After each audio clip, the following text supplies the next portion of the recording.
In the 16th century, the Europeans would sail to the Indian subcontinent in a race for riches, first seizing trade routes, then the land itself. By the 1800s, the British would control most of the subcontinent, exploiting India's wealth and ruling it as the crown jewel of their empire. But there were already thriving peoples here, with civilizations and history stretching back thousands of years. These empires were among the most powerful the world had ever seen, from humanity's most magnificent cities and monuments to some of the most peaceful and enlightened cultures in human history. The Indians were pioneers of knowledge, advancing mathematics, charting the movements of the planets, and offering the world unique philosophies. India withstood the ancient era, the Middle Ages, and now the modern period. With a rising population of over 1 billion people and increased tension from their neighbors, can they continue on? To understand this fascinating land, we must start from the beginning.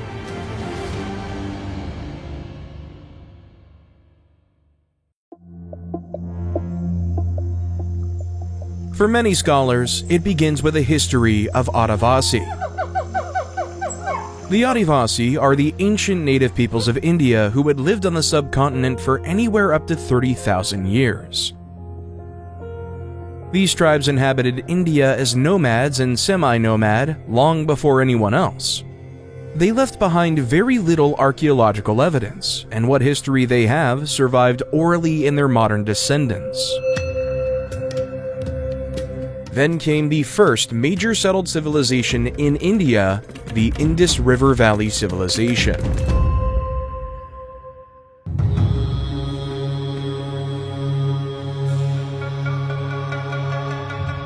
The Indus Valley Civilization emerged in the late 4th millennium BC along the Indus River.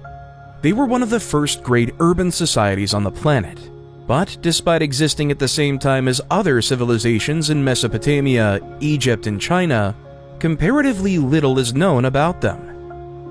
The Indus Valley Civilization was an urban culture that thrived along the river for about 2,000 years, reaching its height around 2600 BC and declining after 1900 BC. At one point, it might have been home to up to 5 million people, living in hundreds of cities and towns. Excavations at major sites like Harappa and Mohenjo-Daro, both of which are in modern-day Pakistan, show a complex urban culture with stone architecture, planned cities, and complex infrastructure. The Indus Valley Civilization relied on monsoon agriculture to feed themselves. And they also had a sewage system and public baths that would not be matched elsewhere in the world for over 1,000 years. Evidence shows that the Indus Valley Civilization was engaged in trade, with documents and seals used by merchants, along with settlement walls to control entry and exit to towns, suggesting a developed merchant culture. From their graves, we know that they believed in some sort of afterlife, and differences between the graves show some kind of wealth-based social hierarchy. However, we still cannot decipher the writings from this civilization. As a result, although we can now point to hundreds of Indus Valley Civilization sites, so much of their lives and society are lost to us. Despite all their achievements, we cannot even name a single person who lived in this civilization for its 2,000-year-long history.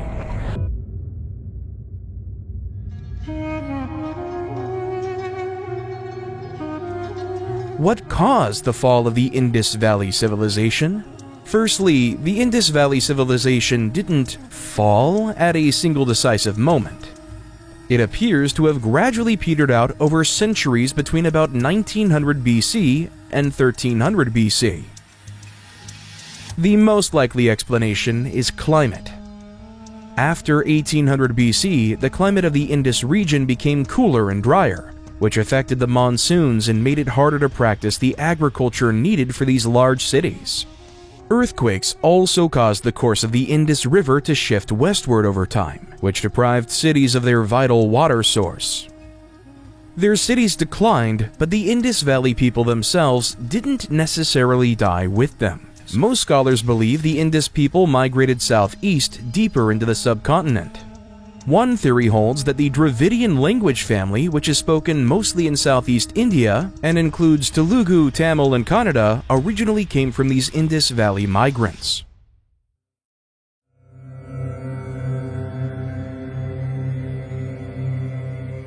With the decline of the Indus Valley civilization, a third group of people enter our story, and it's these people that most Indians see as their ancient predecessors, the Vedic peoples.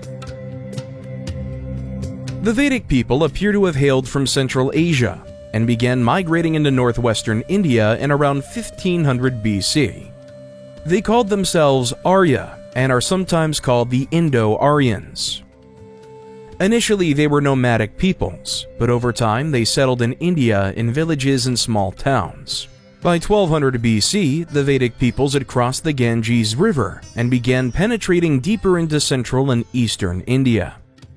The Vedic people brought the domestication of the horse to India. First domesticated by Indo-European peoples around 2200 BC, horses served as pack animals to help in their migrations, and pulled chariots which were characteristic of Vedic warfare.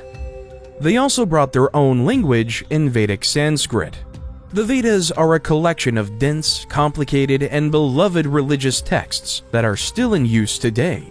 There are 4 Vedas. The oldest, longest, and most well-known is the Rig Veda. There's also the Yajur Veda, Samaveda, and the Atharva Veda.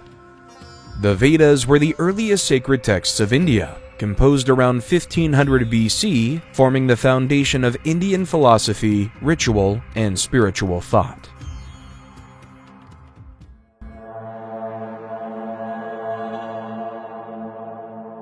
As for what that society looked like, Vedic people began as semi-nomadic tribal pastoralists and practiced that lifestyle in India for the first few centuries. Initially, they were concentrated in the Punjab and northwest India before gradually moving down and settling in the regions fed by the Ganges and Yamuna rivers. Tribes could settle into semi-permanent villages, while others spent all or most of their time living nomadically. These tribes engaged in trade, diplomacy, raiding, and warfare with one another, which aligned with their shared warrior culture. 2 of the most important tribes were the Purus and Bharatas. The arrival of ironworking to India after 1200 BC enabled the Vedic peoples to tame the thick forests and jungles that dominated much of the continent, and encouraged them to make more permanent settlements. This led the Vedic people to gradually abandon their nomadic lifestyle for more permanent settlement in small agricultural communities, although nothing so large that it could be called a city. As Vedic society developed, its social structure changed too. Initially, the primary social division in Vedic India was between warriors and non-warriors, but in time a new social structure emerged dubbed Varna, also known as the caste system. The Purusha Sukta of the Rig Veda describes the Varna system in terms of the body. At the top, representing the head, there are the Brahmins. The Brahmins are the priestly class of India responsible for studying, understanding, and educating on religious texts. All classes owed them reverence and respect, and kings throughout Indian history were expected to patronize and care for them. Below them, representing the hands and arms, were the Kshatriyas. The Kshatriya class is usually translated as warriors, and that's fairly accurate. The Kshatriya class also included kings, nobles, and even administrators. Essentially, anyone who ruled or exercised power over others, showing the close ties between violence and authority that underpinned most societies in this period. For the thighs, we have the third Varna, Vaishya. Vaishya are mostly farmers, animal husbandmen, merchants, and businessmen. More specifically, it referred to land-owning farmers rather than just anyone who worked in the fields. And pretty much anyone who might employ another person to work for them could be a Vaishya. Which brings us to the feet of the Varna system as described in the Purusha Sukta. The Shudra. Shudra is generally translated as laborer or sometimes peasant and referred to most people in society. These people tilled the soil owned by the Vaishya, crafted the weapons wielded by the Kshatriya, or swept the floors walked by the Brahmins. Overall, their job was to serve the other 3 Varna.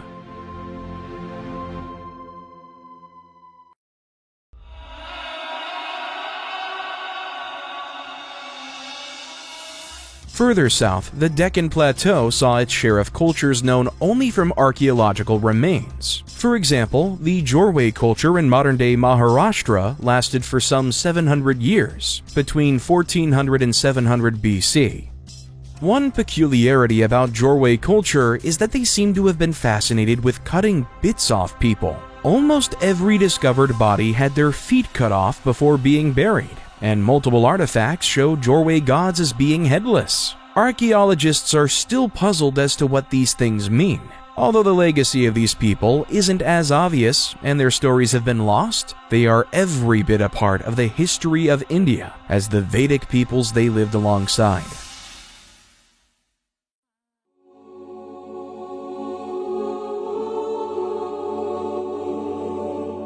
The Vedic period ran for about 1,000 years until the 6th or 7th centuries BC. There's no single event that ends the Vedic period, but a combination of cultural, religious, and social factors marked a new period distinct from the one that came before.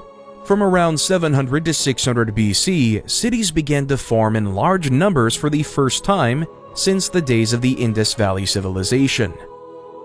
These cities became the centers of power for a new type of political unit, the Janapadas.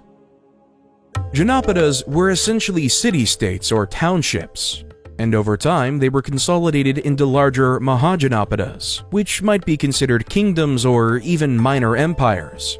There were 16 of these Mahajanapadas. Some of the most notable ones include Kuru, evolving from the Kuru kingdom, Vaji on the sites of modern-day Bihar, and Magadha.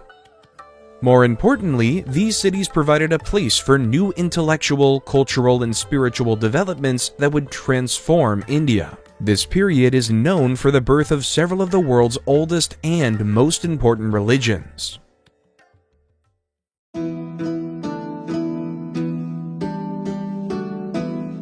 Jainism emerged in the 6th century BC due to the actions of the ascetic monk Mahavira.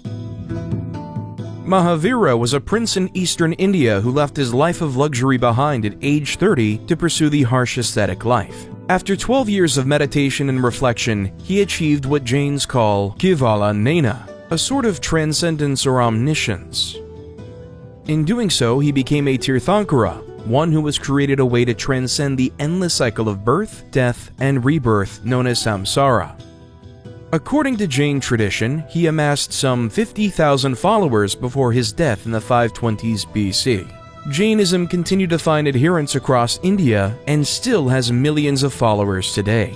Jains believe that Jainism has always existed in the endless cycle of time, and the first Tirthanka of the cycle, named Rishabhanatha, actually existed millions of years ago. Jainism calls for its followers to obey 5 important vows. They must always tell the truth, they must never steal, they must practice chastity, if not outright celibacy, they must avoid greed and possessiveness, and last but not least, they must practice total non-violence. This non-violence ideal, known as ahimsa, symbolized by the iconic open palm, is probably the most famous part of Jainism.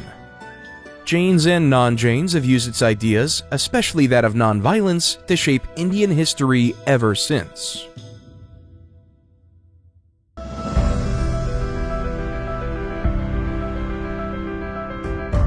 The second of the major religious developments was Buddhism. The Buddha, born Siddhartha Gautama, was a prince of the Shakya clan in the Himalayas, and according to Buddhist tradition, led a perfectly sheltered life for 30 years. It was only then that he stepped outside and witnessed the truth of the world. According to the story, Siddhartha first encountered an elderly man. Having been raised in the palace and never laying eyes upon old age, Siddhartha was shocked to learn that all men would grow old.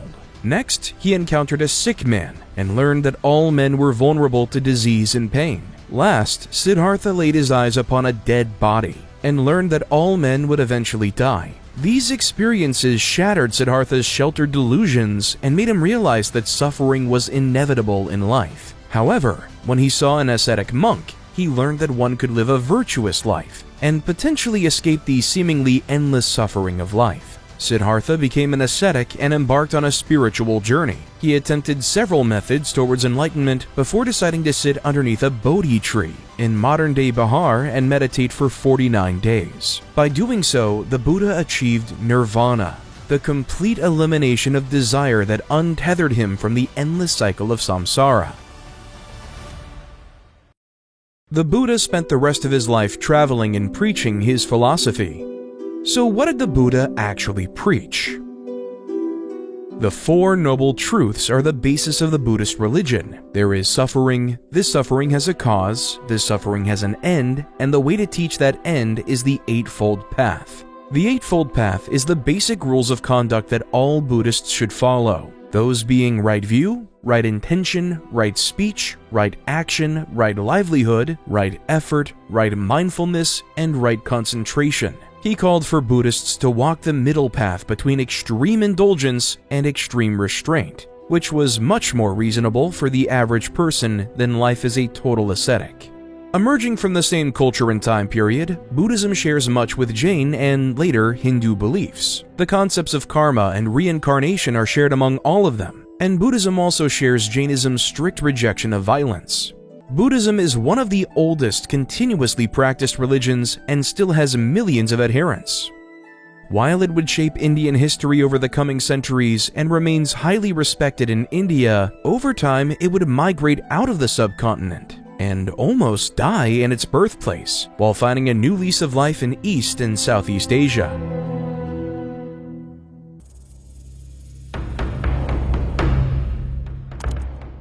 There were 16 Mahajanapadas throughout the region. However, the centerpiece of this development was the Magadha region, which became the cradle of India's first great empires.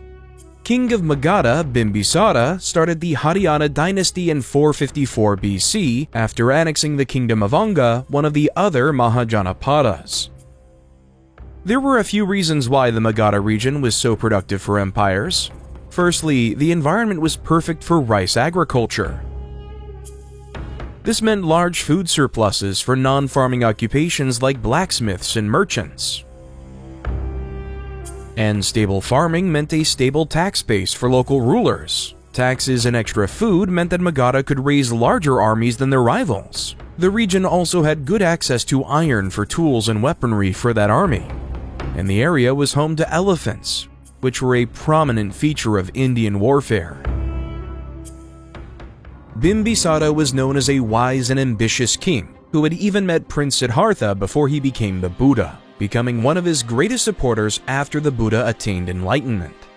However, his life would drastically change as his son, Ajatashatru, would be influenced by Buddha's cousin and rival Devadatta to betray his father and become king. At around 493 BC, Bimbisara was captured in jail and assassinated by his own son for the throne. After Bimbisara's death, Ajatashatru regretted his actions, especially after learning that he had just become a father himself. He later became a follower of the Buddha and sought redemption. Ajatashatru later conquered Vaishali, Kasi, and Kosala and expanded the Haryanka dynasty. After him, his son Udyabhadra also continued his reign and developed the foundation of Pataliputra to convert it into a full-fledged city.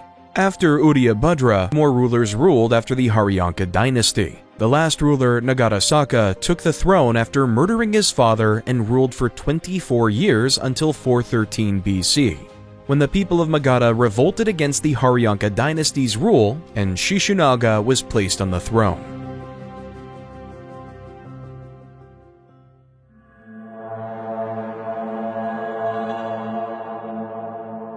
Shishunaga, 413 BC to 395 BC, was a viceroy during the Haryankas and was the son of the ruler of Vaishali. The people chose him to rule, and he quickly recruited his son to rule Varanasi, and he himself would rule Rajagriha. Shishunaga later conquered the Avanti region of the Pradyota dynasty. He was succeeded by his son Kalashoka in 395 BC. Kalashoka continued his father's work of consolidating the kingdom and later divided the kingdom among his 10 sons. However, this was the last generation the Shishunaga dynasty would exist, as the last king, Mahanandin, was killed by his father's illegitimate son, Mahapadmananda, in the year of 345 BC, forming the short-lived Nanda dynasty, which wouldn't last all that long, but it clung on just long enough to see the arrival of an outsider to India in the form of Alexander the Great.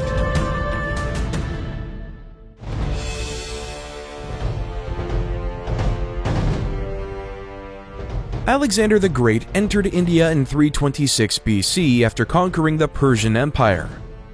He entered the Punjab and entered the Jhelum River, known to the Greeks as the Hydaspes, where he met an Indian king identified in Greek sources as Porus.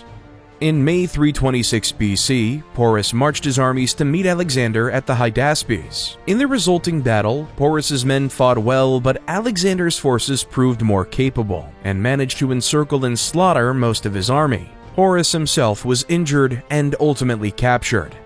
However, Alexander was impressed by Porus's fighting spirit and decided not only to keep him in power, but cooperate with him as he moved deeper into India. Porus accepted, and his armies marched with Alexander eastwards, capturing the city of Sangala together later that year. Alexander's conquests stopped at the Beas River, known as the Hyphasis to the Greeks, later that same year. His exhausted army forced the conqueror to turn back and leave India. This decision was also made because of stories that another, much larger empire, probably the Nanda Empire, awaited in the east with 200,000 men, tens of thousands of cavalry, and thousands of war elephants. Porus was left in charge of Alexander's conquered territory east of the Jhelum Hydaspes River, but according to Greek sources, he was killed by a rival Greek general a few years after Alexander's death. Porus did not live to take advantage of the opportunities Alexander's death created, but another ruler and another empire was about to emerge to seize power and rise to heights never before seen in India.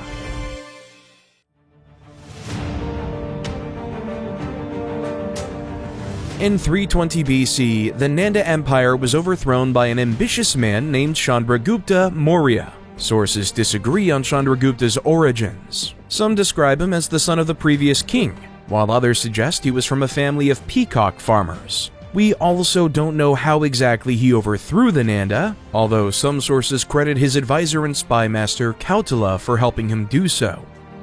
Chandragupta rapidly seized power and began pushing the borders of his new Mauryan Empire west. Over the following years, he seized control of the areas India once held by Alexander, which led him into conflict with the Seleucid Empire.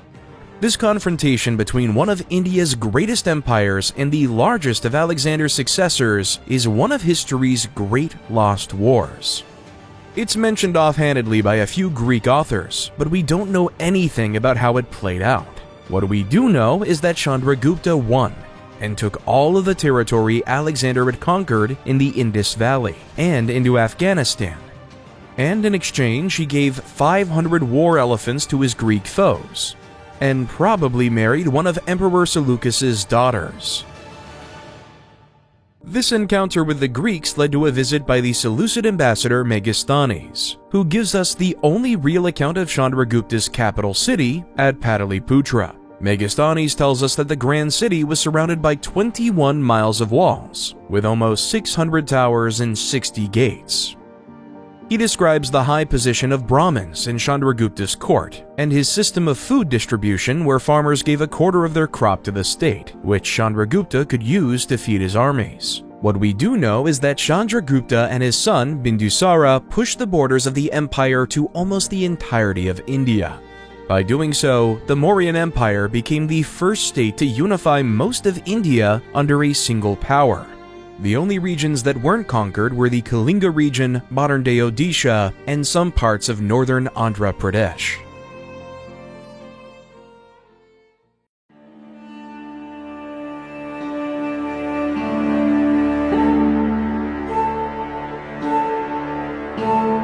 The empire reached its greatest height under the rule of Chandragupta's grandson, Ashoka the Great.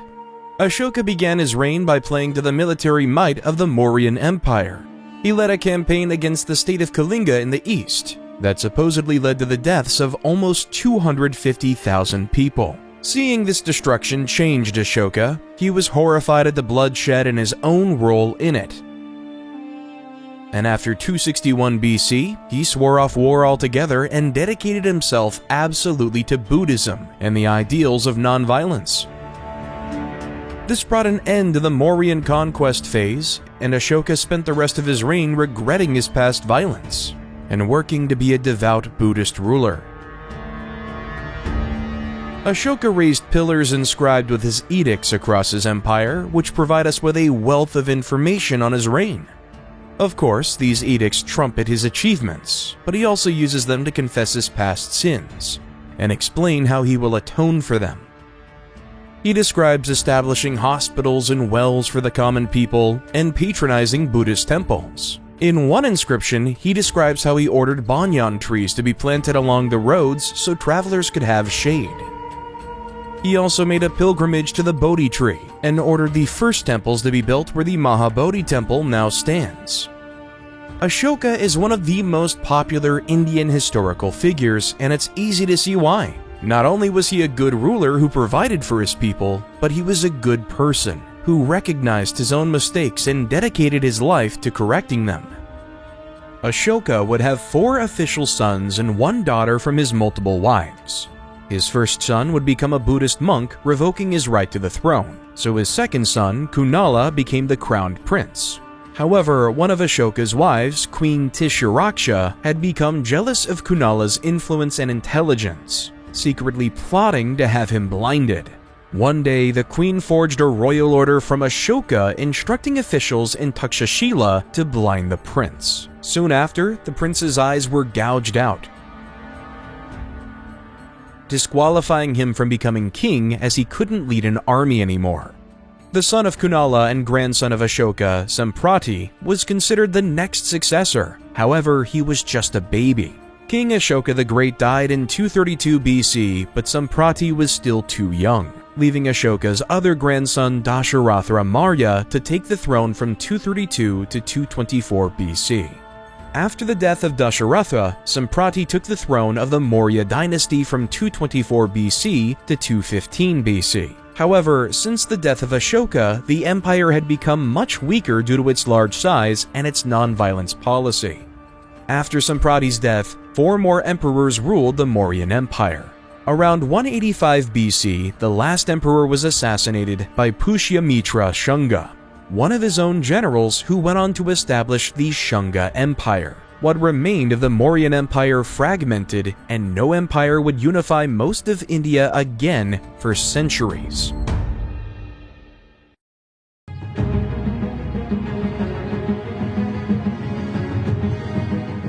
The Shunga Empire was established in Magadha by Pushyamitra Shunga, ruled for 36 years, and was succeeded by his son Agnimitra, 149 BC to 141 BC. There were 10 Shunga rulers. However, after the death of Agnimitra, the second king of the dynasty, the empire rapidly disintegrated. This was mostly due to the constant fighting and wars. The Shunga fought the Kalinga, the Panchalas, and the Indo-Greek kingdom in the Shunga-Greek War after Greek king Demetrius took over the Kabul Valley and wanted to invade further into the subcontinent. After Agnimitra, there were a total of 4 kings from 141 BC to 73 BC. And Devabhuti, the last Shunga emperor, was assassinated by his minister, Vasudeva Kanva, who thereafter established his Kanva dynasty 73 BC to 28 BC.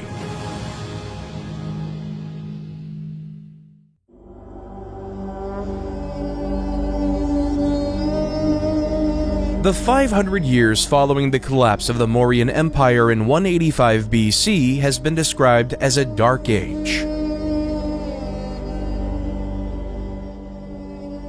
The already sparse historical record dried up yet again, with entire kingdoms rising and falling without leaving enough information.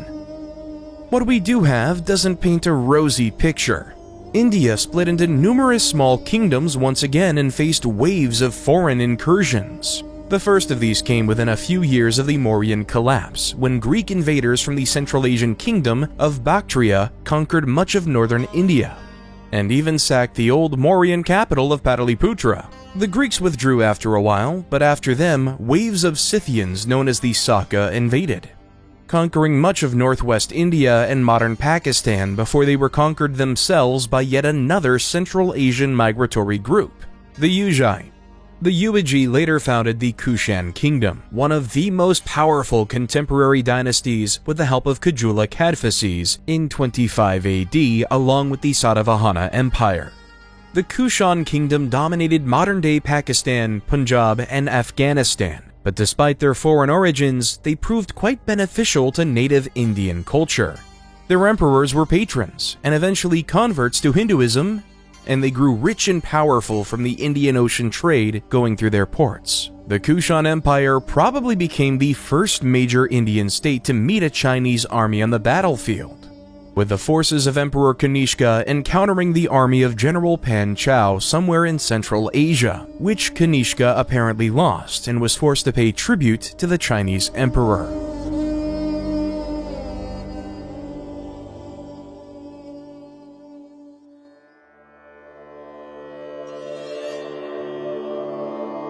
Elsewhere in India, this was anything but a dark age. In the Deccan, the Satavahana dynasty emerged around the time of the fall of the Mauryans and ruled a large chunk of central India until the 3rd century. In this dynasty, 30 kings ruled India for about 400 years. At different times, their rule extended to parts of modern Gujarat, Madhya Pradesh, and Karnataka. The first king was Samukha, however, the peak of the dynasty was in the era of Gautamiputra Satakarni, who removed the Saka dynasty completely from southwest India and took control of the world's most important ports, like Brigukacha, Kalyan, and Shorparaka at the time, flourishing for the international trading of luxury goods, silk, and spices.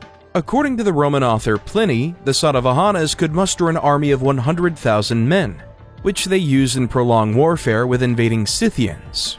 Romans like Pliny were in a position to comment on Indian affairs because of the trade that was flourishing in this period.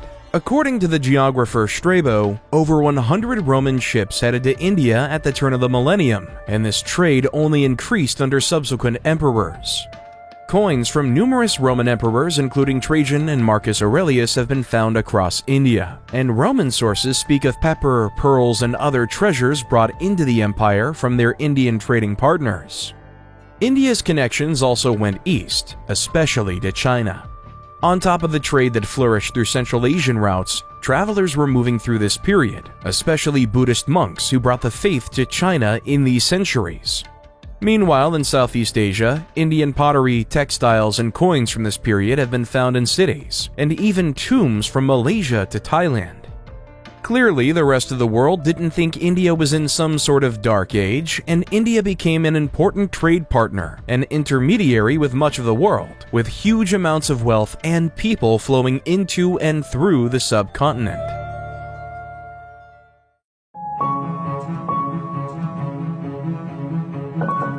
It was certainly a period of prosperity for southern India. Dominated by Tamil culture and language, southern India in this period is often called Tamilakam, literally home of the Tamil. Tamilakam covered today's Tamil Nadu, Kerala, Puducherry, Lakshadweep, and southern parts of Andhra Pradesh and Karnataka, and this period was one of significant cultural and political growth. Tamil culture was still very distinct from the culture of northern India. The earliest Tamil literature are Sangam poems, which were produced between the 3rd century BC and 3rd century CE, and focused on topics like romance and war. While these poems can be beautiful in their own right, they also give us a glimpse into how Tamil society worked. For example, it appears that the Varna caste system wasn't yet practiced in the south by this point, despite being centuries old in the north. There's different religious ideas, such as the idea of Ananku, which are a sort of magical force or spirit attached to objects or people.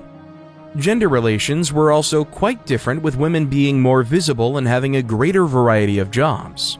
There's even reference to kings using female bodyguards. Sangam literature makes reference to people whose presence was seen as inherently polluting or corrupting to others. For example, in the Akarakavai, water touched by a person classified as pulaya is considered unfit for drinking for most people of any social status. and other texts speak of untouchables who would pollute people merely by touch. Politically, Tamilakam was dominated by three powerful dynasties, named the Chera, the Chola, and the Pandyas. These three dynasties were known as the Muvantar, or three-crowned rulers, and would vie for power over Tamilakam for most of the next 1,000 years, with power shifting from one to the other over that time. The conflicts between these dynasties are a common feature in Sangam literature, but their political divisions didn't fracture the cultural and linguistic similarities of their Tamil populations. The Pandyas were the most dominant in this period. There's references to them on pillars established by Emperor Ashoka, and they seem to have kept a position of relative dominance in their territory long after the Mauryans were gone. They made their capital as Madurai, which, thanks to the patronage of the Pandya rulers, became the epicenter of Sangam scholars and literature production.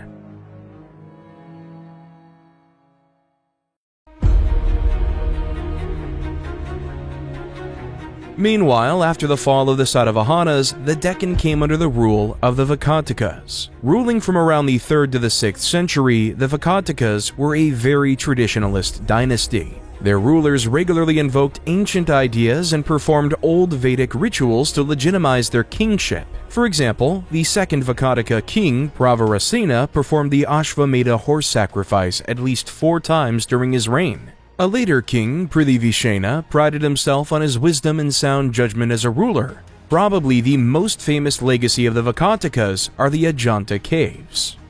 These are 30 Buddhist cave monuments carved into the side of a cliff in the modern Aurangabad district of Maharashtra state. The first wave of construction there actually occurred under the Satavahanas, but a second wave of construction under the Vakatikas did most of the work we can see today. These cave monuments served as sanctuaries, shrines, and monasteries for the Mahayana Buddhist monks, and are richly decorated with carvings and engravings that are some of the finest examples of ancient Buddhist art that survive.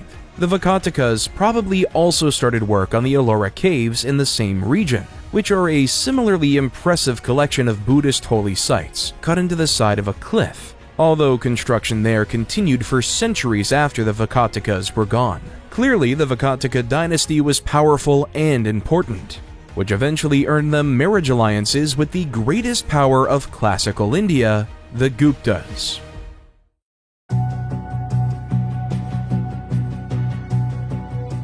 The Gupta Empire emerged in the early 4th century, but historians aren't even sure exactly where they came from.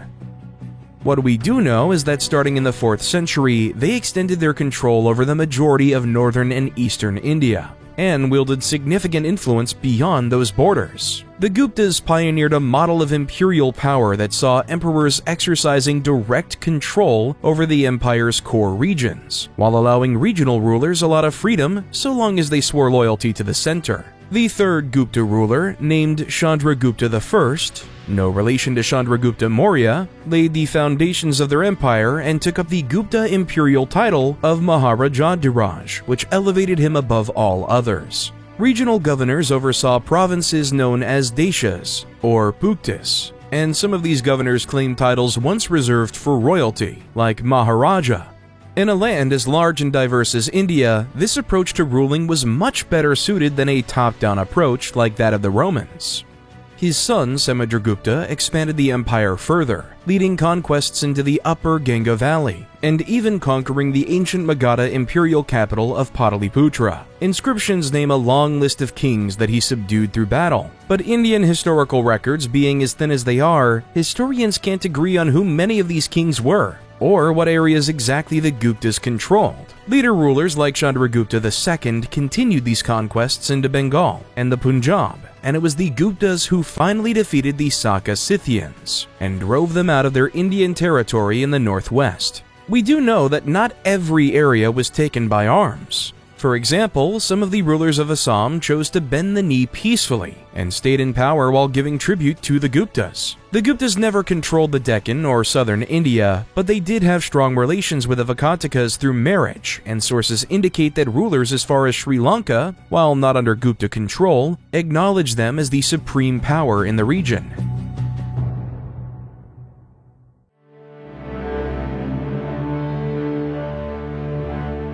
The Gupta period was one of peace, stability, and propensity that has earned it the nickname of the Golden Age of India. It was a time of religious, artistic, and scientific innovation, and much of that was driven by the legendary scholars of Nalanda. Nalanda in modern-day Bihar was a Buddhist Mahavihara, founded by the Guptas, which became one of the world's greatest centers of learning. While the institution itself was Buddhist, it was patronized by non-Buddhists too, with gifts of wealth, supplies, and land flowing in to support the scholars. Nalanda's scholars specialized in a number of subjects. Naturally, many of its achievements were rooted in Buddhism, with Nalanda's scholars penning influential commentaries and philosophical works that are still in use today. For example, the writings of the scholar Dignaga are the foundation texts for what is broadly called Buddhist logic, which is still at the heart of Buddhist theology and philosophy today. As well as the mandatory studies in Mahayana Buddhism, scholars could study anything from the Vedas to medicine to astronomy within its walls. Some gifted scholars would become adept in multiple fields, and few were so talented as Aryabhata. Aryabhata lived in the 5th and 6th centuries and specialized in the fields of astronomy and mathematics. His great astronomical work, the Aryabhatiya, is the only original work that survives, in which he correctly deduces the nature of eclipses and the Earth's rotation, among other things. To do so, he relied on complex mathematical equations, a field where he also made great strides. For example, he was one of the first Indian mathematicians to correctly approximate the value of pi to 3.1416, and might have been one of the first people in history to deduce that pi was an irrational number. Aryabhata's observations on trigonometry were also influential, and he's often credited with discovering the sine and cosine functions, which got their European names by translating into Latin the Arabic versions of Aryabhata's work. There was also Varahamihira, another eminent mathematician, whose claim to fame is being the earliest datable scholar to represent zero as a symbol and as a number. The concept of zero for mathematical use was itself a much earlier Indian invention.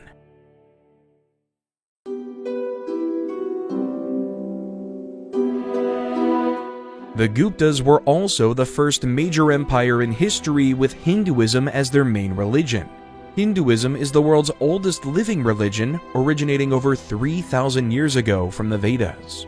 The most important Hindu deities are those of the Trimurti, who represent the cosmic forces of creation, preservation, and destruction. Brahma represents creation, responsible for bringing the universe into existence. By far, the most popular of this trio is Vishnu. Vishnu represents preservation and is worshipped as the supreme deity by the vast majority of Hindus today. Vishnu is responsible for maintaining the order of the universe. He appeared first in the Rig Veda, but gained prominence over time and supplanted all others. He's usually depicted as a blue-skinned man with 4 arms, each holding a symbolic object. Preserving the balance of the world sometimes requires Vishnu to take the form of avatars, walking the earth in the guise of a human or human-like figure. Probably the best-known avatar is Krishna, who is often worshipped as a deity in his own right and is usually depicted as a blue-skinned man or child. Then there's Shiva, who traditionally represents destruction. This isn't a negative association at all, and destruction is seen as a necessary and integral part of creation and preservation. The Gupta Empire marked a golden age for Hinduism, with rulers promoting Sanskrit learning, codifying sacred text, and constructing the first grand stone temples that established lasting traditions of Hindu art, architecture, and worship. The Gupta period left a legacy that those who came after them could be thankful for. Both the Ramayana and the Mahabharata reached their recognizable modern state that we see them in today.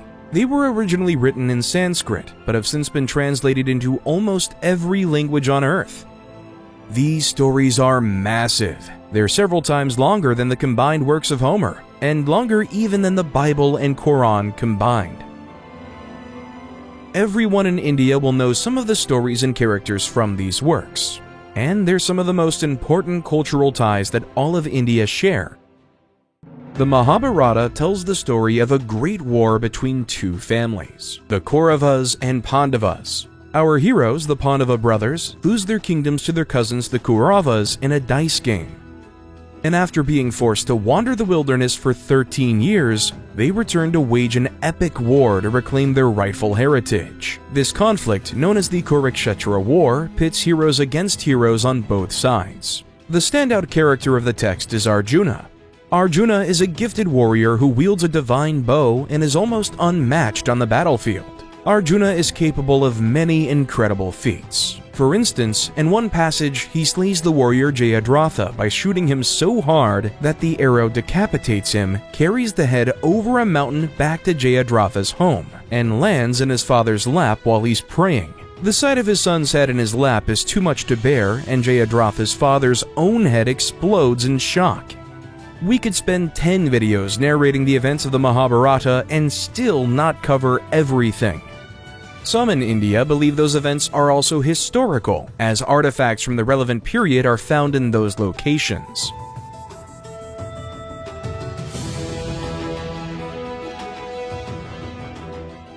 The Gupta Empire had reached a golden age where the benefits would reach even the common people. According to the Chinese monk Fashion, who visited the Gupta Empire around 415 CE, the noble families established charity houses and hospitals. All the poor, orphans, widowers, childless men, cripples, and the sick go to those houses and get help, and doctors treat their conditions. They get the food and medicines they need, and when they're better, they're able to leave on their own. But it wasn't a golden age for everyone. Women also lost status and freedom in this period. In Vedic times, women had been allowed to study the Vedas and had more freedom to visit temples, which vanished with the consolidation of modern Hinduism in the Gupta period. This changing attitude to women is seen in the new belief that women could only achieve liberation from the cycle of life and death by being reborn into a male body first. The custom of sati, or window burning, where widows would throw themselves onto their husband's funeral pyre, also became more common in this period. It has existed as a concept before, but it was somewhat normalized during the Gupta period.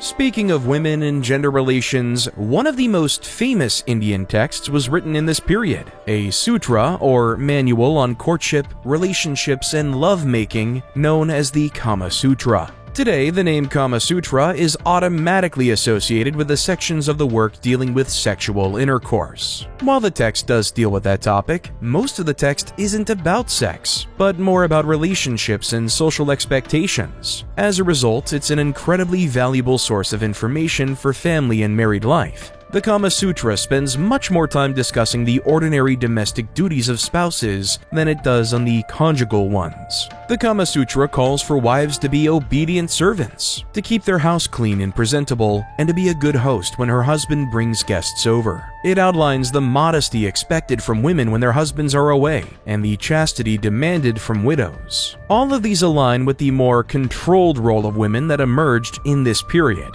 But the Kama Sutra also shows how women had powers and freedoms in other aspects. For example, according to the Kama Sutra, it was the women who managed the household's finances, and if they were wealthy, managed the servants. Depending on the household, women could be expected to be knowledgeable on matters of agriculture, animal husbandry, weaving, or other productive enterprise that she'd be expected to practice. The Kama Sutra is also a philosophical text. It delves into the nature of love and the proper pursuit of pleasure. Saturated as it is in Hindu ideas, it doesn't reject physical pleasure entirely like Buddhism, but instead places it in the proper context of a loving marriage, where both spouses understand and fulfill the duties expected of them.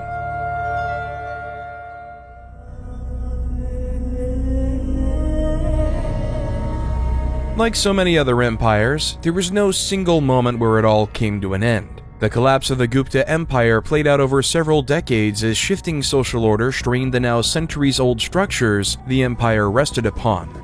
The empire's strengths became its weakness. The powerful regional rulers began breaking away from the late 5th century. Meanwhile, foreign invaders, such as the Huns, sapped the empire's resources and chipped away at the weakly held regions in northern and western India. In the first decades of the 6th century, waves of serious invasions allowed the Huns to overrun much of the continent. Details of these conflicts are sparse, but it appears that the combined efforts of the remaining Gupta Empire and several other Indian kingdoms were finally able to drive them back. But the Guptas would never regain all the territory or power they lost. The last Gupta emperor we know of ruled in the 540s. After that, they vanish. Along with them went the golden age of Indian art and literature and the stability of the trade that had tied India and much of the surrounding world together. Once again, a period of relative unification for India gave way to regional fragmentation. For the next few centuries of Indian history, there was a period of fluctuating kingdoms and more intense warfare than India had ever seen before.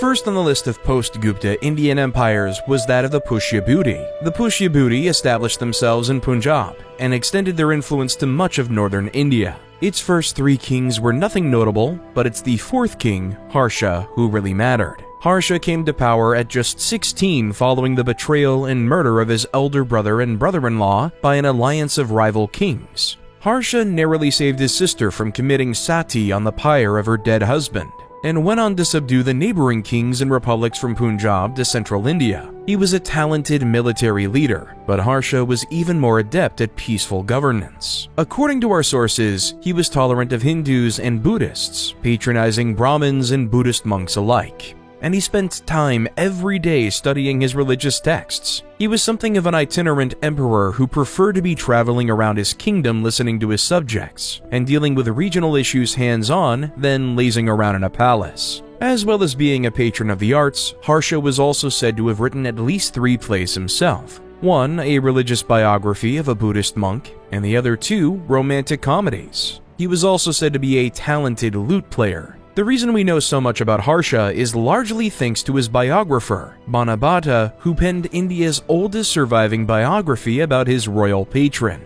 Banabhatta himself is an interesting character. After a rough childhood where both his parents died young, he and his brothers traveled to India with an entourage of dancers, poets, musicians, and actors, where he gained a reputation as a party animal. As Banabhatta tells it, he'd put those days behind him by the time Harsha summoned him to the court, where the king reprimanded him for his old behavior. But after Banabhatta proved to the king that he was a changed man, Harsha welcomed him into the royal court, and he became one of his most trusted friends. Another source from Harsha's reign comes from the Chinese monk Xuanzang, who visited Harsha's court and praised his virtuous rule and patronage of Buddhist temples. This was the same Xuanzang whose travels were mythologized in the popular Chinese novel Journey to the West. Harsha also sent an ambassador to visit the Tang Emperor of China, who sent diplomatic missions back in return, marking some of the earliest formal diplomatic contact between the two great civilizations. Unfortunately, Harsha died without heirs in 647, and his empire collapsed into warring kingdoms.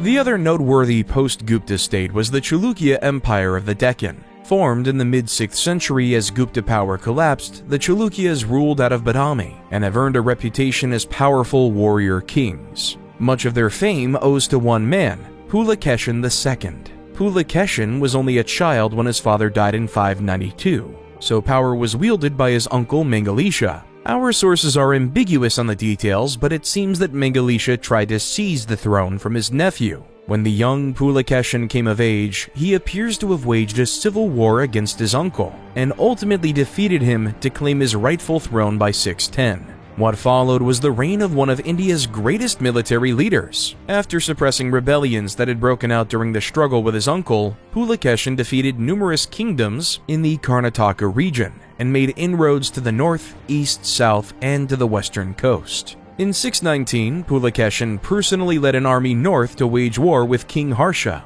and defeated him at the Battle of Narmada. The victories continued for the next 2 decades as Pulakeshin extended his control. One of his most historic victories was not offensive but defensive when Pulakeshin's navy successfully repelled an Arab navy sent under the authority of the Caliph Umar ibn al-Khattab to capture the city of Tana near Mumbai. Pulakeshin enjoyed decades of victory, but it would come to an end when he crossed blades with the Pallavas to the south. They fought a series of battles in the late 630s and early 640s, which led the Pallava king Narasimha Varman I to invade Chalukya and capture their capital of Vadapi. Ever the warrior, Pulakeshin fought to the last, but was slain by the invading Pallavas. The Chalukyas did eventually get their revenge, recapturing their capital in the 650s and capturing the Pallava capital at Kanchipuram in the 730s. However, the Chalukyas were soon overthrown by one of their vassals, the Rashtrakuta, in 753, spelling the end of the first but not last Chalukya dynasty.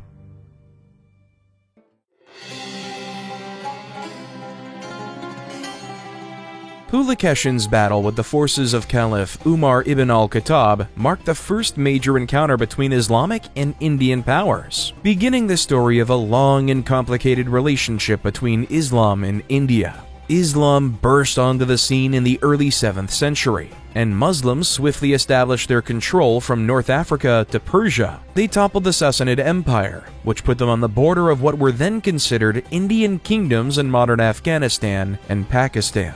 Arab naval expeditions targeted India unsuccessfully as early as 636, but land invasions would prove more successful. The seminal example was Sindh in modern-day Pakistan. The region was considered Indian before the arrival of Islam and was under the control of the Brahmin dynasty. Arab raids on the region began almost immediately after Muhammad's death and continued into the 640s. But it wasn't until 712 that an army of the Umayyad Caliphate finally conquered the region, placing Sindh fully under Muslim control. Today, many Pakistanis consider this an important moment in the formation of their nation. Over the following decades, Islam would be adopted by the majority of the population, which remains Muslim to this day. Control of Sindh was the first time that Muslims held power over a traditionally Indian population. But it would be wrong to characterize the arrival of Islam purely as a phenomenon of conflict. Trade and travel were just as important in the early encounters between Islam and India. Arab traders were welcomed into Indian ports, and Indian rulers were generally tolerant of Muslim religion. The Rashtrakutas, who controlled many of the ports along the west coast, were happy to allow Muslim communities to settle in the cities and establish mosques. As we'll see as we go through this period, Muslim travelers went far and wide in India, and the writings of these travelers are some of the most valuable source material on this period. Likewise, Sindh was still home to communities of Hindus, Buddhists, and Jains for centuries under Muslim rule, and Indian ships were a common sight in Muslim ports. It can be easy to view interaction between Islam and India purely through the lens of conflict and invasion, and those issues won't be absent from the story going forward, but cooperation and tolerance were and remain just as important in the history of Islam in India.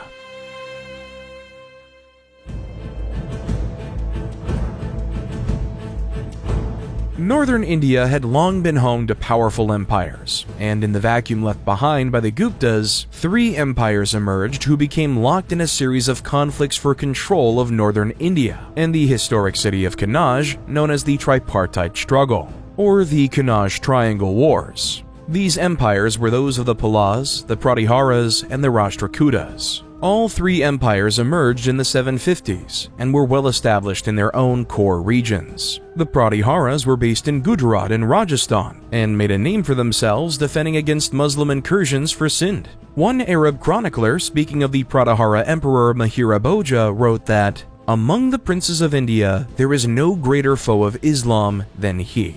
The Rashtrakutas were the dominant power in the Deccan after overthrowing the Chalukyas. Unlike their Pratihara neighbors, they were much more tolerant of Islam, permitting preachers and mosques in their cities as well as extensive trade with the Muslim world. It's no surprise that accounts from Arab travelers are much more positive on the Rashtrakutas. Stretching across beyond the Deccan from north to south, they were the largest of the 3 empires. Last but not least, the Pallavas made their homes in Bengal. The Pallavas were Buddhists. Indeed, they would end up being history's last Buddhist imperial power, and they were renowned as much for their diplomacy and scholarship as their military talents. The Pallavas had strong relations with Southeast Asia, with the Arab world, and especially with the Buddhist Tibetan Empire, and acted as a magnet for travelers, traders, and scholars from these regions. The days of the tripartite struggle ended in the late 10th century, with the fragmentation of the Pratiharas and Rashtrakutas into numerous smaller kingdoms and lesser empires. The Palas proved more durable and endured in some form until the middle of the 12th century.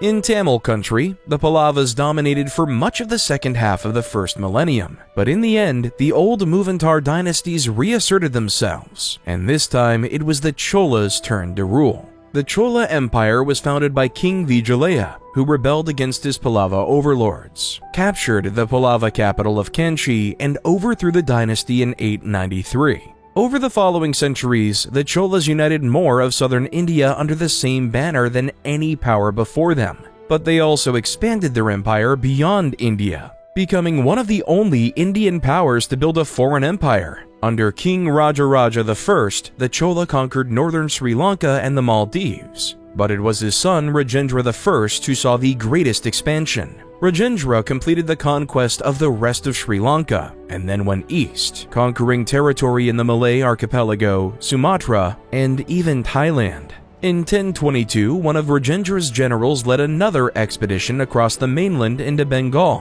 where they defeated several regional kings there, many of them vassals of the Pala Empire, which led Rajendra to adopt the title Gongai Konda Chola, the Chola who conquered the Ganga. The Cholas dominated all of Southeast Asia as a result, and the Bay of Bengal has been described as a Chola lake in this period for how much power they had over it. The 11th and 12th centuries were the heights of Chola power. Traders from as far as China in the east and Egypt in the west found their way to Chola ports. All of this trade gave them the money to pay for their massive army, and in times of war, the trading vessels could be repurposed as warships, giving the Chola the largest navy yet seen in India. The Cholas didn't neglect trade over land either, with the Cholas constructing extensive road networks to support overland trade. Naturally, a powerful merchant class arose, and the guilds representing the various industries that supplied the goods the Cholas traded became powerful social institutions. The Chola rulers also used this wealth to fund whole new cities, temples, and legions of artists.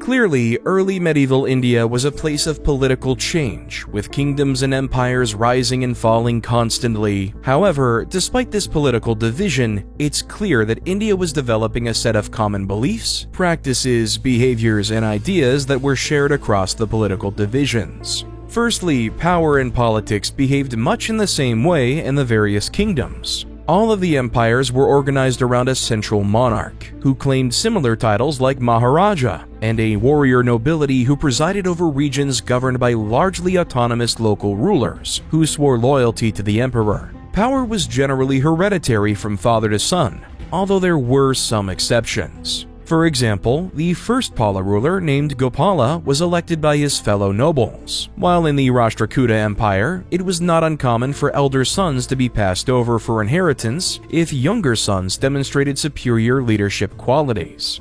Many empires employed similar militaries that relied, as Indian warfare long had, on a combination of infantry, cavalry, and elephants. Different empires might have their specializations. The Palas were known for their elephants, the Pratiharas were legendary for their cavalry, and the Cholas had their unrivaled navy. But the attitudes and mechanics of warfare were almost identical no matter who was fighting. Sources indicate that medieval India made liberal use of mercenaries drawn from a wide range of different peoples to support their core armies, which brought Indians from across the subcontinent together on the battlefields.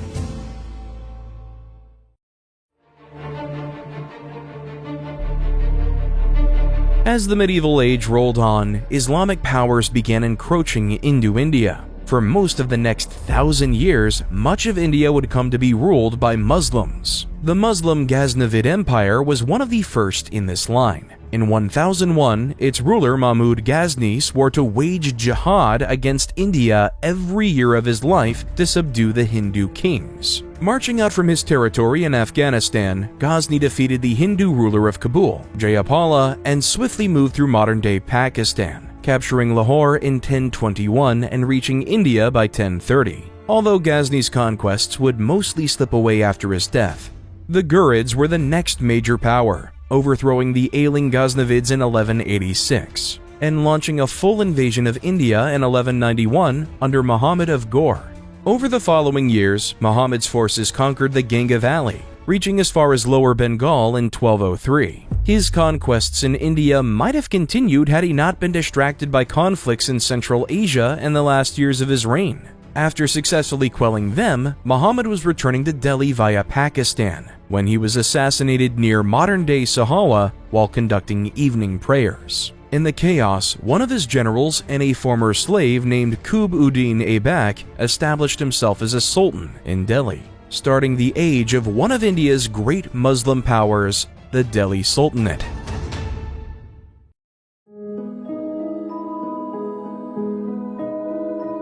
The Delhi Sultanate would last for 300 years in 5 separate dynasties, all of whom would control different territories at different times. However, they all shared some common factors. Obviously, they ruled out of Delhi, they were all Muslim, and they all claimed descent from outside of India. The first dynasty of Qutb-ud-Din Aibak was dubbed the Slave Dynasty, or Mamluk Dynasty to use the contemporary term. It stood from 1206 to 1290 and was able to secure control over all of northern India, stretching from Pakistan to Bengal. The Mamluks had the unenviable task of confronting the Mongol Empire, which began its expansion in this period. Thankfully for them, the Mongols never launched a true invasion of India, but waves of raids occupied much of the Mamluk dynasty's military and economic resources throughout the latter half of the 13th century. The Mamluk dynasty came to an end when court intrigue and poisoning left only a 5-year-old boy to rule, who was quickly deposed by one of his generals, Jalal-ud-Din.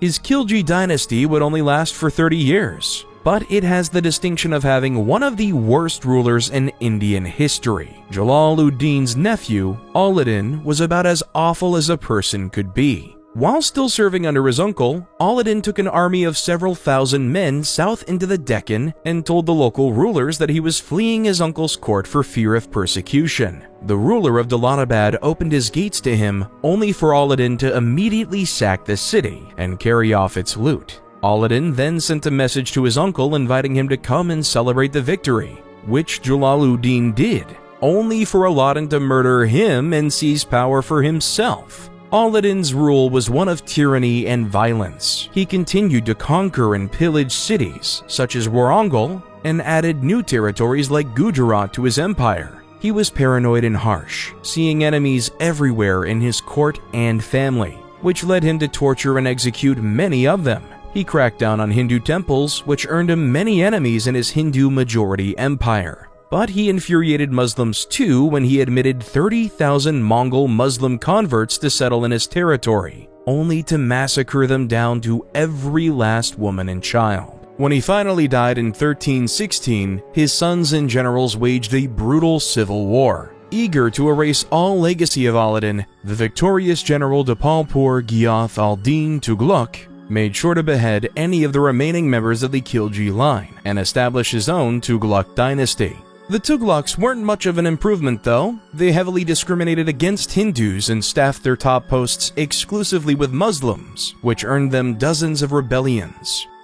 The second Tughlaq ruler, Muhammad, also launched a disastrous invasion of the Yuan dynasty in China, with 100,000 men who got lost and died in the Himalayas. All of this cost the Sultanate immensely in money and food, which led to economic collapse and famine.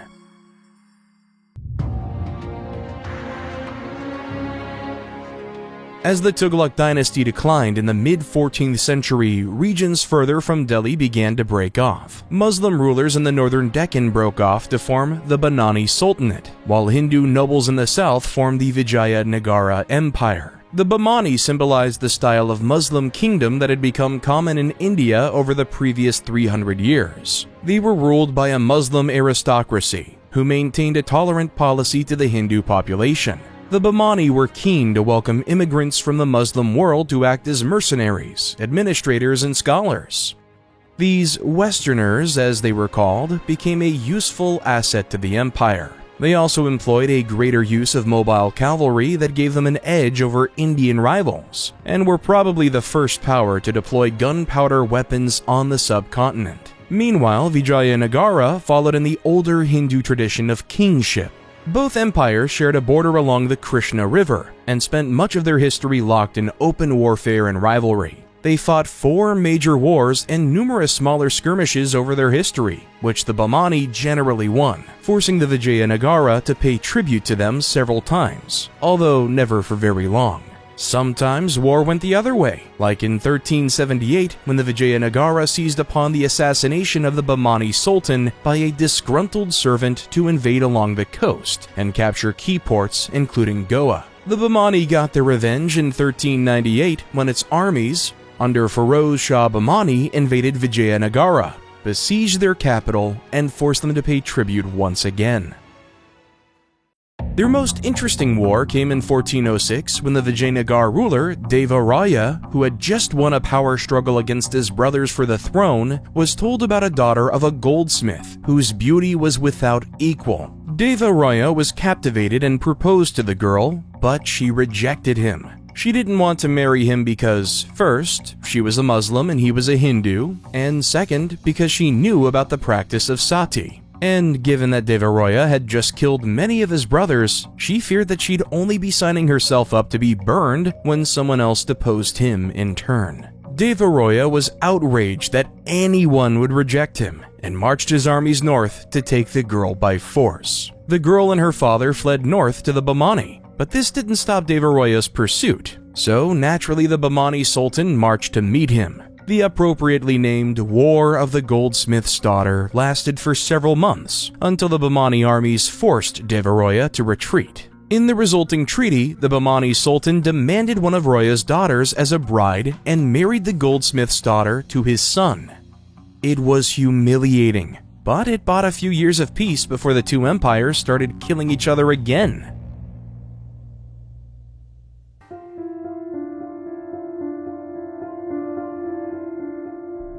Meanwhile, the Delhi sultans continued to slip into decline. The Tughlaq dynasty was already on its last legs when in 1398, the infamous Mongol conqueror Timur, or Tamerlane, invaded. His brutal 5-day sacking of Delhi crippled the city for a century. Tughlaqs limped to a quiet end 15 years later. They were followed by the Saids, heirs to one of Timur's Indian vassals. But with Timur gone, and northern India decimated by his invasion, they could never wield much power. They were easy pickings then for the Lodi of Afghanistan to invade in 1451 and establish themselves as the 5th and final dynasty of the Sultanate. Things weren't much better for Vijayanagara and Bahmani either. Both empires were torn by internal strife and regional rebellions that prevented them even going to war much in the 16th century. Vijayanagara enjoyed a brief period of ascendance under Deva Raya II, reaching its greatest height during his reign with control of all of southern India up to the Krishna River, down to Tamil country, and even receiving tribute from Sri Lanka. But this golden period was disrupted by more rebellions and internal strife in the later 15th century. The Bahmani had it even worse. Hindu Rajput nobles became increasingly unhappy with Muslim rule, and by the 16th century were in a state of near perpetual rebellion. This became too much for the Bahmani Sultanate, and in 1525 it fractured into 5 separate kingdoms. With the Bahmani gone, Delhi reduced to a local power, and Vijayanagara preoccupied with internal issues, it was the perfect time for ambitious foreign conquerors to arrive. Sweeping in from Central Asia, blending Turkic-Mongol warrior culture with Persian administration and an Islamic faith, the Mughals were about to make a triumphant entrance into Indian history. Almost simultaneously, new ships began appearing in the ports of Western India, carrying strangers from the distant lands of Europe.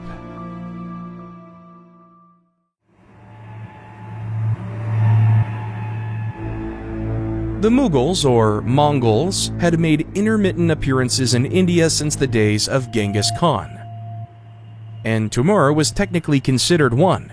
However, the Mughals who arrived in 1526 would not be short-lived raiders, but the founders of one of India's greatest pre-modern empires.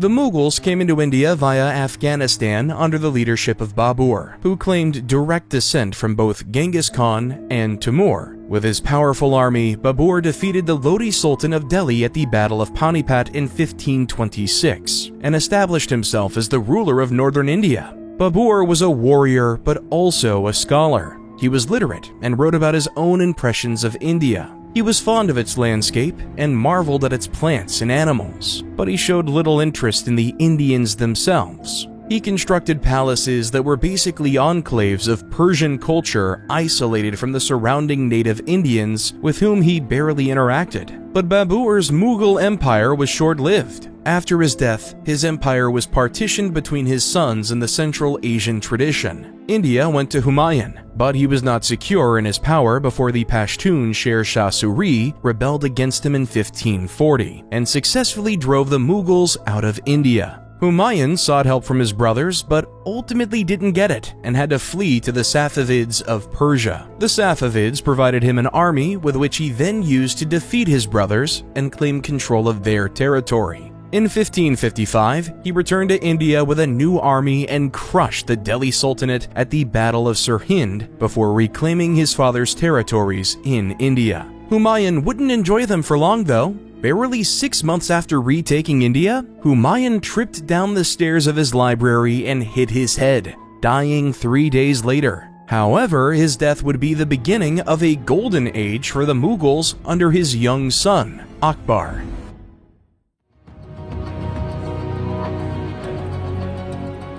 Akbar was the Ashoka to Babur's Chandragupta. The grandfather may have founded the empire, but the grandson would go down in history as its most famous ruler, renowned for his wisdom, his tolerance, and his virtue. Akbar was just 12 when his father died, so power was wielded by his regent, Bairam Khan. Bairam was a capable administrator and an effective war leader who expanded Mughal control across northern India. However, when time came to hand power over to Akbar, Bairam rebelled. Akbar put down the rebellion but offered mercy to his ally, allowing him to live and undertake a pilgrimage to Mecca. Akbar spent much of his early reign subduing northern and eastern India. Akbar was an innovator on the battlefield, especially with gunpowder, and made possibly the first use of cannons in India on Rajput princes in 1569. The Mughal military would be the first large military force in Indian history to rely mostly on gunpowder weapons. Eventually, he settled on diplomacy to better integrate the Hindu nobility into the empire. He took a Hindu wife and allowed Hindu nobles significant freedom to manage their own affairs if they stayed loyal to him. In most other affairs, Akbar was a big centralizer. He established the administrative structures that would maintain the empire for centuries after him, and he was good at using them. He was renowned as a wise and just ruler who was eager to be involved in running his empire and strived to balance between his deeply held Muslim beliefs and those of the Hindus he ruled. He banned animal sacrifices and stopped widows from being forced to commit sati, but allowed Hindu temples to flourish and was generally happy to allow Hindus to worship as they pleased so long as order was maintained. After 1564, he abolished the jizya tax that non-Muslims were usually obligated to pay to Muslim rulers around the world. And from 1575, he began holding regular debates between religious figures. These debates were legendary, featuring Hindus, Muslims, Jains, Christians, and even Zoroastrians, presenting their beliefs in free and respectful discussion. This toleration was politically useful, and Akbar himself seems to have been genuinely interested in other religions. He also patronized scholars and artists, a tradition that later Mughal rulers would uphold, making the Mughal period one of cultural and scientific flourishing.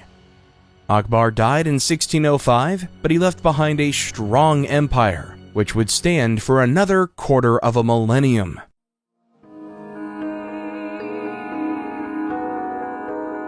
Great men like Akbar often define history, but the Mughal period offers a glimpse of great women too. Neither India nor the Islamic world saw many female rulers, but a few emerged in India at this time. The Mughals had powerful women of their own too. Akbar's son Jahangir married one such woman, Nur Jahan. The two had fallen in love at a young age, but since Nur Jahan was from a poor family, Akbar wanted Jahangir to marry elsewhere and forced Nur Jahan into a miserable marriage with another man. As soon as Akbar died, though, the new emperor broke up that marriage and married Nur Jahan for himself. Nur Jahan was a shrewd and capable politician who amassed significant power during her husband's reign. She was granted power of the royal seal to give orders and pass decrees, and she was given power to make appointments to government offices. In many ways, Jahangir was the lesser power and Nur Jahan wielded true power at his side. This didn't escape the notice of the Mughal nobility or Jahangir's heir, Shah Jahan. After Jahangir died, Shah Jahan banished Nur Jahan from the court to make way for another woman whose name echoes through history, Mumtaz Mahal.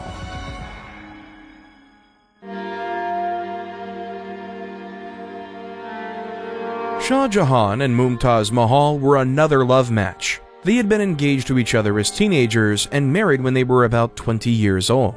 Over their 26-year marriage, it's said that Shah Jahan did not lie with any of his other wives and kept them purely as political alliances. Shah Jahan trusted her as an advisor, and she was trusted to wield power in court, giving orders to officials and making appointments to important positions. Together, they had 14 children, but Mumtaz Mahal tragically died from birth complications during the last one in 1631. At her death, Shah Jahan was distraught and unable to work or eat for days. Eventually, he decided to give her a monument worthy of his love for her and commissioned his court architect, a man named Ustad Ahmad Lahori, to build her a mausoleum complex just outside of the city of Agra that would bear her name for eternity, the Taj Mahal. It took years and thousands of laborers to complete it, but in 1643, Shah Jahan held the first memorial service there on the 12th anniversary of his wife's death. It took another 10 years to finish the entire complex, but the results speak for themselves. One popular myth claims that Shah Jahan cut off the hands of everyone who worked on it so they couldn't build anything as beautiful, and gouged out their eyes so they couldn't see anything as beautiful, although historians agree this is just a myth. Shah Jahan joined his wife there upon his death in 1648. And since then, the monument has stood as a symbol of Mughal architecture. It was somewhat neglected through the 19th century, but restorations were done in 1908, and today the Taj Mahal attracts millions of tourists every year, standing as an iconic symbol of India's past and present glory.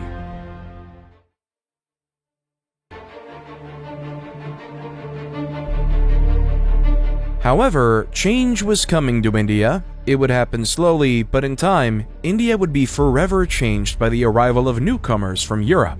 There had been very little direct interaction between India and Europe since the classical period 1,000 years ago. Trade was usually indirect, with Indian and European goods reaching the other through Arab hands more often than not. Exceptional cases like Marco Polo were few and far between, and the only situations where Indians and Europeans were likely to meet would be in Arab or North African trading hubs. That changed in 1498 when the Portuguese explorer Vasco da Gama sailed around Africa and reached India. Da Gama was welcomed by the local ruler of Calicut, but as curious as the Portuguese were to the Indians had no reason to think of them as anything more than just another group of foreigners there to trade.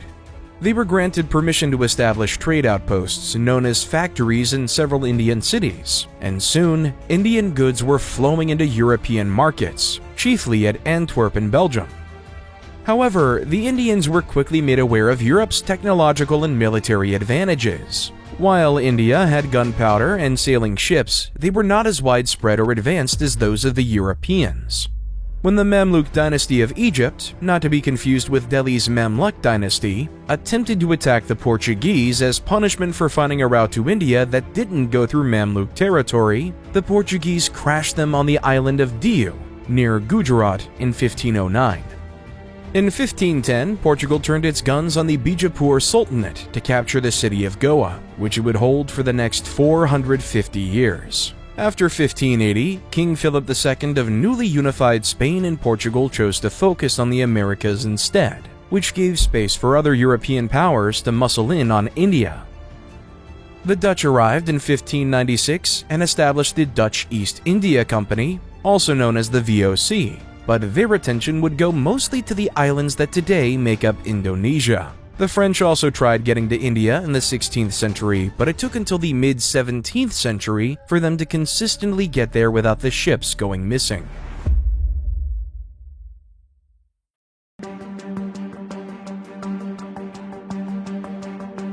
Then, of course, there were the British.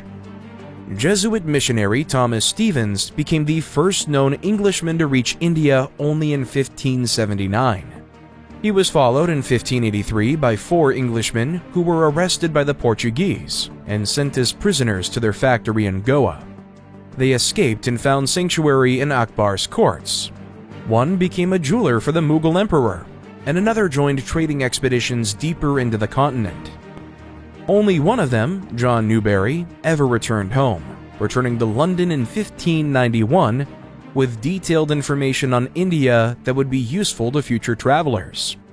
The first English naval expedition departed that same year under Captain James Lancaster, and in 1608 Captain William Hawkins arrived at the court of Emperor Jahangir as the first official envoy of the King of England. Of course, it wasn't diplomacy the British were interested in, but trade.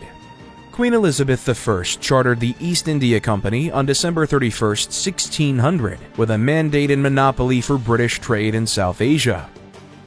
The EIC, often simply called the Company, sent trade expeditions to India, Indonesia, China, and Japan in the following years, bringing Britain firmly into the affairs of the region. Naturally, the European powers in India came to blows. Dutch victories over the British in Southeast Asia persuaded Britain to focus fully on the subcontinent. And in 1612, English and Portuguese ships clashed at the Battle of Surat, which became Britain's first major military victory in South Asia, and persuaded the Mughal Emperor to allow the British to establish their first permanent base of operations in India at Surat. The British clearly made an impression on Jahangir, who wrote to King James I promising full protection for all English merchants in his lands, and a total ban on rival Portuguese ships using Mughal harbors. Meanwhile, what had been a foot in the door for the EIC in India would eventually become a boot on its neck.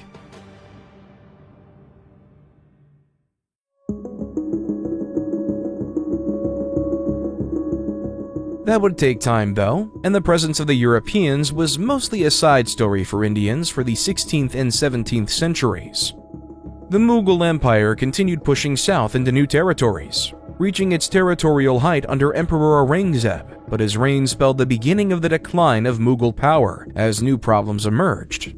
Aurangzeb spent his early reign dealing with Central Asian raids, which allowed Shivaji Bhonsle to carve out a kingdom of his own in the Deccan, and from the Mughal vassal states to the south, known as the Maratha Kingdom.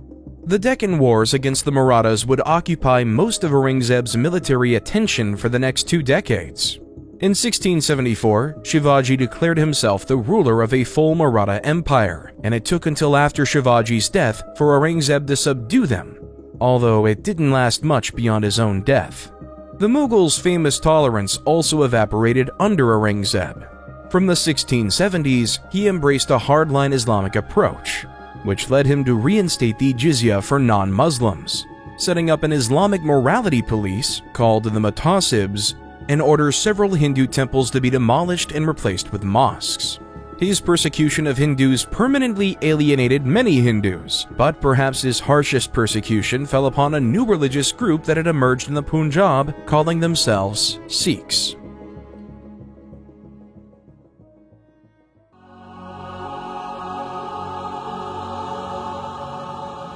Sikhism is the youngest of the world's major religions and owes itself to the Punjabi religious leader Guru Nanak. Born into a Hindu family in the Punjab in 1469, he echoed earlier Indian religious visionaries by setting aside his old life following a religious epiphany while meditating when he was 30 years old. Guru Nanak preached a holistic monotheistic creed that he believed could unify all people in worship of a single God. In his words, there is no Hindu, there is no Muslim. Guru Nanak spent the next 40 years of his life traveling on religious pilgrimages known as Udasi to preach his message. When he died on September 22, 1539, he amassed a sizable following that continued to expand after his death, as new gurus stepped up to lead the Sikh community. Sikhism emphasizes the individual's personal relationship with God, and his duty to pursue justice and service to others without any expectation of reward.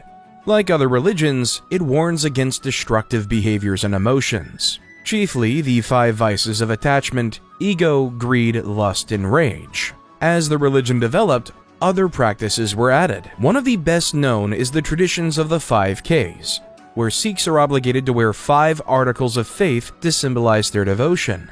These are the kachera, a type of undergarment, the konga, a wooden comb, a kara, metal bracelet, kesh, uncut hair, and a kirpan, dagger or sword. The Mughals didn't think much of this religious sect at first, but by the time of the 5th guru, Arjan Dev, authorities had started to take notice. Mughal authorities under Emperor Jahangir accused him and other Sikh leaders of fomenting rebellion, and took Arjan into custody and demanded his conversion to Islam. When Arjan refused, he was executed. The execution of Guru Arjan was a landmark moment in Sikh history that began a long struggle with the Mughals and other ruling powers in India. It has been described as a moment of political awakening for the Sikhs that would shape their history for centuries to come.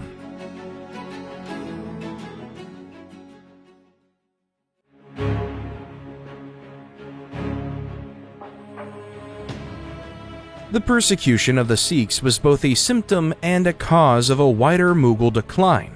The existence of Sikh resistance showed that the Mughals' grip on India was failing, and their harsh response only hardened the resolves of Sikhs to resist them. Aurangzeb found as much upon executing the 9th Guru, Teg Bahadur, in 1772, which ignited a fierce Sikh rebellion that persisted until after his death.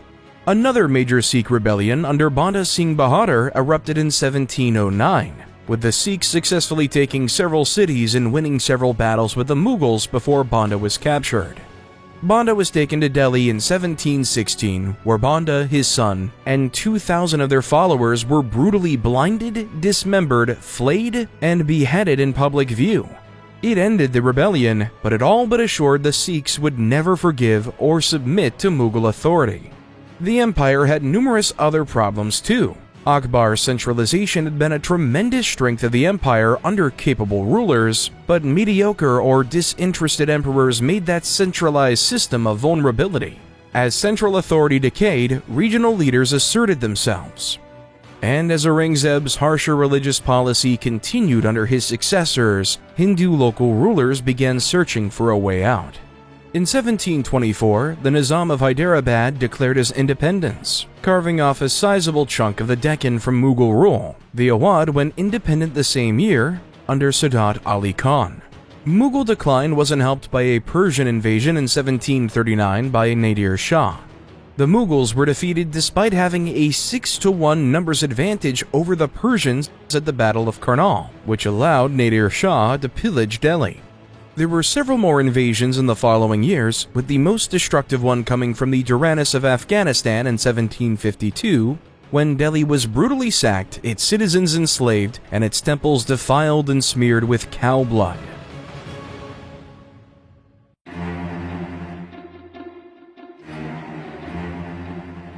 With the Mughals on the ropes, the Marathas of the Deccan returned with a vengeance. They had not forgotten their suppression under Aurangzeb, and in the 1740s they stormed out of the Deccan and rapidly expanded across India. Between 1740 and 1761, the Marathas extended their power over Rajasthan, and Karnataka launched multiple military raids into Bengal, captured Orissa in 1755, and in 1757 invaded Delhi. Delhi was still a wreck from multiple previous invasions, and was effectively under the control of Afghan puppet leaders, and it took just 2 weeks for Maratha forces to capture the city. The Marathas were now the largest power in India. This new Maratha Empire differed from the Mughals or the British in that it was more of a confederacy than an empire. Power was wielded from the center by a Peshwa, which is usually translated as Prime Minister in English, but was functionally a hereditary noble.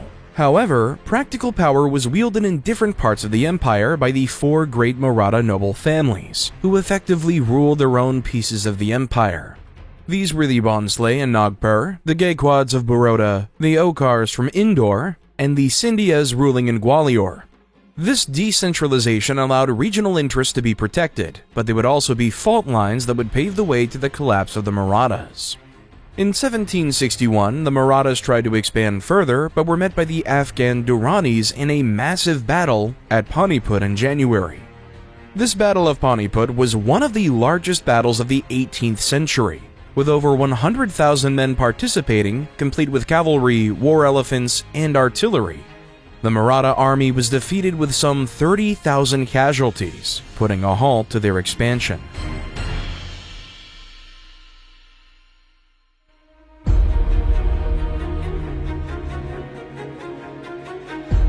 Meanwhile, the British had been slowly building up their power. By 1647, they had 23 trading posts across India, and continued to gain more in the following decades. The three most important of these were Madras, founded in 1639, Bombay, founded in 1661, and Calcutta, founded in 1690. These are the cities of Chennai, Mumbai, and Kolkata today, respectively, and would serve as the most important cities in British-ruled India. The British had found great success in southern India, where the collapse of the Vijayanagara Empire in the early 17th century created plenty of minor rulers and petty kingdoms, eager to get an edge over their rivals by allying with the British and getting the protection of the British troops and British ships. Despite what you might expect, the British did not immediately start conquering everything on the subcontinent. For most of the 17th and early 18th century, things were relatively quiet. The British were more concerned with fending off rival Dutch and French interests than in conquering native territory. The British enjoyed productive relations with the Mughals and local princes. The British were few in number. They lacked both the inclination or the power to start making enemies of India's people. This focus on trade was lucrative and successful for Britain, with some 1/7 of its imports being from India by the early 18th century. That's not to say the British weren't involved in Indian wars or politics, but they were far from a dominant force. Instead, the British and other European powers were treated as potential allies, sources of wealth, and providers of arms for Indians to resolve their own conflicts. Rather than Europeans suddenly showing up and taking charge of Indian history, Europeans were more of a wild card stepping into existing rivalries, alliances, and conflicts. The Europeans, of course, brought their own conflicts, not least of all the British and the French. The French East India Company had established itself at Pondicherry, and by the 18th century was Britain's main European rival in India.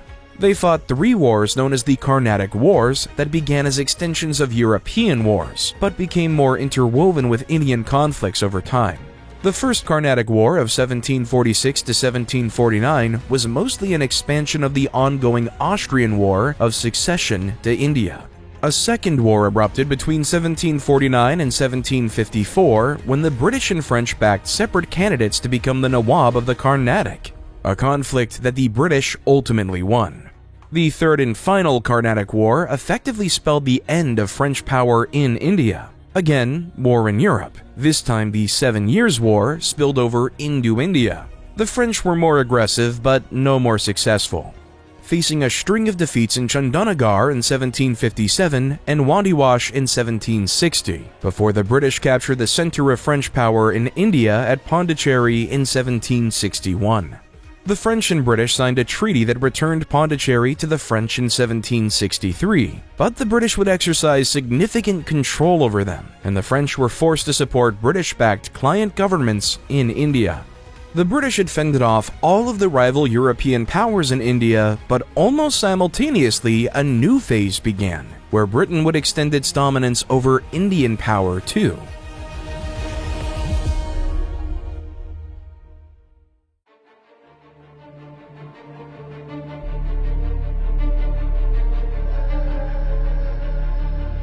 As part of its conflict with the French, the British had fortified their outpost at Fort William in Calcutta. This military buildup put the Nawab of Bengal, Siraj-ud-Daulah, on edge, and he demanded the British stop. When they refused, Siraj gathered his army and marched on Calcutta. The meager British garrison was no match for Siraj's army, and the British commander was forced to flee, leaving a token force of British and Indian allied soldiers to hold back the Nawab long enough to escape. The Indian soldiers immediately went over to Siraj while the British troops were captured.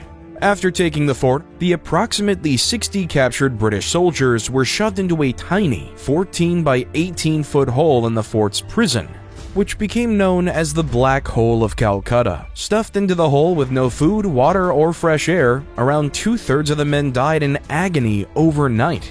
It was probably done by soldiers without Siraj's knowledge. But when news about the Black Hole incident reached the British, they were furious. An East India Company army was dispatched from the company base in Madras and met Siraj's forces at the Battle of Plassey. Unbeknownst to Siraj, the British had made a secret deal with one of his generals, Mir Jafar, to betray the Nawab in the battle. When Siraj's 50,000 men met the British army of 3,000, it was crushed. Mir Jafar quietly withdrew his troops at a critical point in the battle, allowing the British to cut down the Bengal army at a rate of almost 20 Bengali losses to 1 British. The Battle of Plassey was a landmark moment. Siraj was captured and executed, with Mir Jafar being named the new Nawab of Bengal. But in effect, the British now ruled there. It is widely considered the start of British colonial rule in India.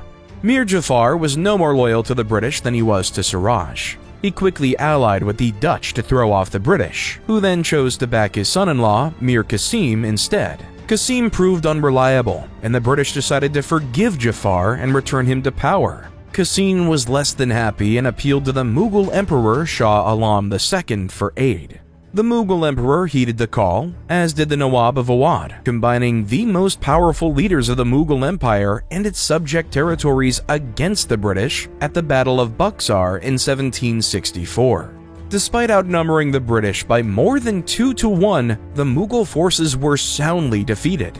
In the resulting Treaty of Allahabad, the defeated Mughal emperor granted the EIC the right to collect all taxes and revenues from Bengal, Bihar, and Orissa. Known as the Diwani, this privilege was technically being done on the behalf of the Mughal emperor, and the company owed him an annual tribute from that revenue, but it was still a humiliating concession for the Mughals.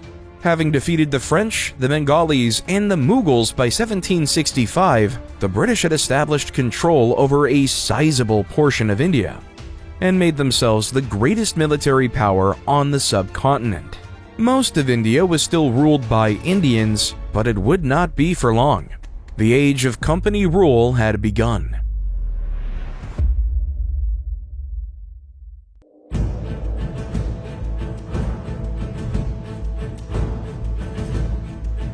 It's been said that the British acquired their empire by accident. That's a misleading way to present it, but it's certainly the case that the British Empire was not pre-planned in advance. When the EIC arrived in India, it didn't do so with dreams of conquest of the subcontinent. After acquiring the Diwani, the company initially didn't show much interest in governing or reforming anything. Their primary concern was trade, and so long as trade continued, they didn't feel the need to sweep out the native officials or pass laws to reshape Indian society. This would change over time, but the company's stated policy was to, quote, adapt our regulations to the manners and understandings of the people, adhering closely as we are able to their ancestral uses and institutions. In short, do as little as possible to keep profit high. This was seen in their response to a famine that gripped Bengal in 1769 and 1770.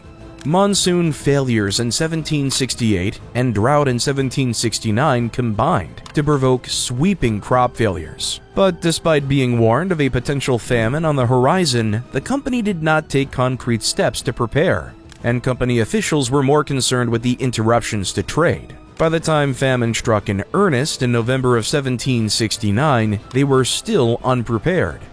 They set up grain distribution centers in early 1770, but these were not enough to contain the crisis, which worsened over the summer and only stopped with the monsoon rains in the second half of 1770. At the time, officials estimated some 10 million dead, but modern scholarship says a more realistic number is around 1 million. Into the 1770s, the British were still largely ignorant of India, and few of its officials spoke an Indian language. In 1773, Parliament tried to clear things up with the Regulating Act, which reined in the company's power and tried to impose some sort of organization to British rule there. The company had to ensure a set amount of goods returned to Britain annually, and had to pay for the privilege of holding Indian territories on behalf of the Crown. It also established a governing council of 5 members to help manage India and a governor-general to be appointed to oversee all affairs in India. The British continued to make various tweaks to administration in the coming decades. Most significantly, in 1793, the Cornwallis Code, implemented by Governor-General Charles Cornwallis, famous as the British commander who surrendered at Yorktown during the American Revolution, which claimed to tackle corruption in company ranks. It banned those holding offices from engaging in private trade, purged corrupt officials, and tightened up a tax system based heavily on the existing Mughal one. But it also banned Indians from holding higher offices in the company hierarchy. To the British, Indians were inherently immoral and untrustworthy, so banning them from power was a form of fighting corruption. Cornwallis's code symbolized a racist attitude that would define British rule in the subcontinent. Indians could still serve the British as soldiers, though, and there were over 100,000 of them, known as sepoys, by 1800, which the company would find plenty of use for.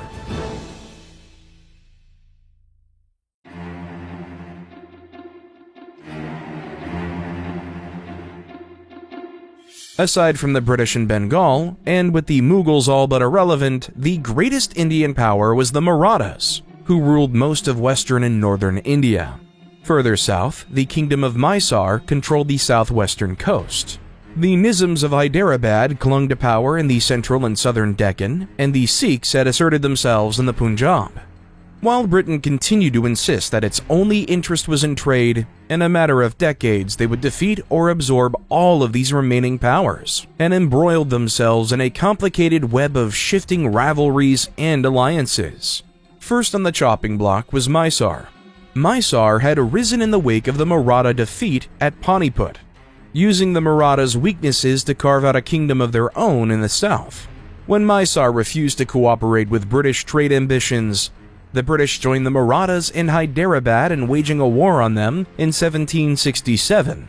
But Mysore shocked the British by defeating their armies and marching up to the gates of Madras. Mysore's ruler Hyder Ali compelled the British to make peace and sign a protective treaty against the Marathas. The British did not honor that treaty though, leaving Mysore to fend for itself against Maratha attacks, which encouraged Hyder Ali to launch a second war in 1780.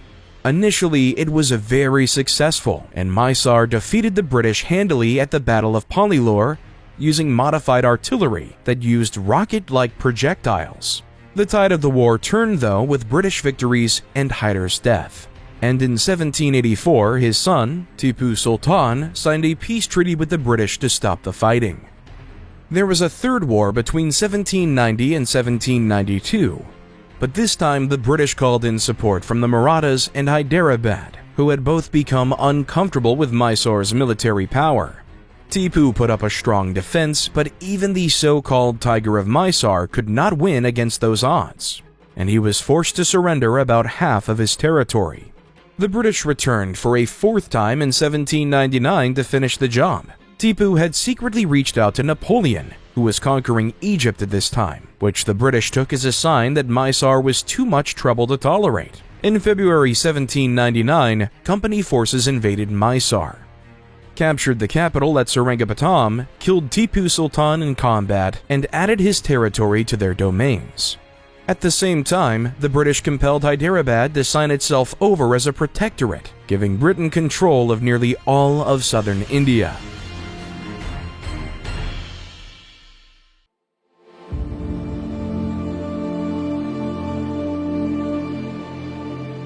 The Marathas would not be long for the world either. The British had stepped into Maratha affairs back in 1775 by backing a rival claimant to Maratha rule, only for their faction to be defeated. However, that claimant's son, Baji Rao II, was eventually installed as a puppet ruler by the same nobles who'd opposed the British. After reaching adulthood, Baji Rao reached out to the British and signed the Treaty of Bassein in 1802, securing British support for his rule in exchange for allowing British troops and a British advisor into his territories. The treaty was described as the death knell of the Maratha Empire, and most of the Maratha nobility recognized it as such. 3 of the 4 leading Maratha class, the Bhonsle, Okhar, and Scindias, took up arms against the British and Baji Rao, but they were defeated in the Second Anglo-Maratha War. In the resulting treaty, Baji Rao II became effectively a British puppet, ruling the Marathas while the British acquired control of new territory, like the state of Haryana and the major city of Ahmednagar. The British also forced a close alliance with the 4th Maratha clan, the Gaikwads, who had not opposed them in the previous war. In 1817, a dispute over tax collection led to Baji Rao murdering a Gaikwad diplomat. The British brokered a treaty that crammed down harsh terms on Baji Rao, who by this point the British felt was becoming a bit too powerful and independent. The terms demanded that Baji Rao hand over key forts, stop collecting taxes from the Gaikwad lands, abolish his cavalry, and break off diplomatic ties with other Indian states. They were unreasonable demands crafted to back Baji Rao into a corner. Baji Rao refused to abide by the insulting terms and began rallying his forces to oppose the British. However, British spies were fully aware of him building his forces and conspiring to assassinate British officials. In November of that year, the British sent an army to deal with Pindari raiders in Maratha territory. Baji Rao, with the support of the Bhonsle and Okhar clans, attacked this army, but was soundly defeated at the Battle of Kadki. The Marathas went into retreat, and the initiative stayed with the British. Over the next 6 months, the British systematically dismantled the Marathas. Baji Rao was exiled, and all of his lands were taken under British dominion. With the fall of the Marathas in 1818, Britain now controlled almost all of India.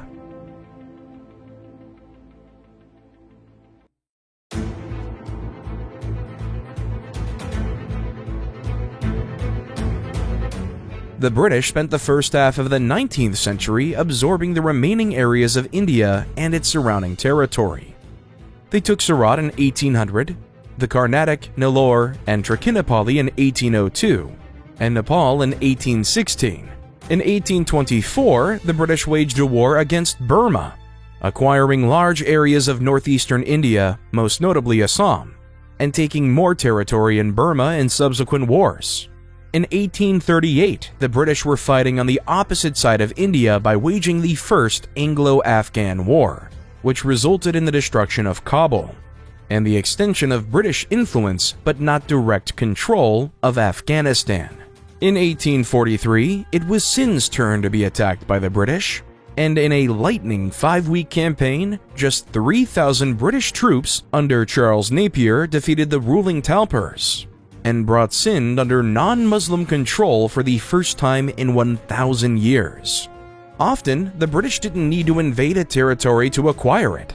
Many of the remaining Indian rulers, controlling small areas with no hope of opposing the British, submitted en masse, accepting British authority and limits on their power in exchange for British protection, trade, and permission to stay on their throne. These princely states numbered around 500, and comprised about 1/3 of British-controlled India, ranging between kingdoms of several hundred square miles and holdings that were barely more than a town. In 1848, they cut out the middleman by implementing the doctrine of lapse, by which the British reserved the right to annex any Indian state that had no adult male heir upon the death of a ruling monarch. The British used this system to acquire Satara in 1848, Jodhpur and Sambalpur in 1849, Baghat in 1850, Udaipur in 1852, Jhansi and Nagpur in 1854, and Tanjore and Arcot in 1855. The British also annexed Awadh in 1856, citing internal corruption and failures of its government as justification.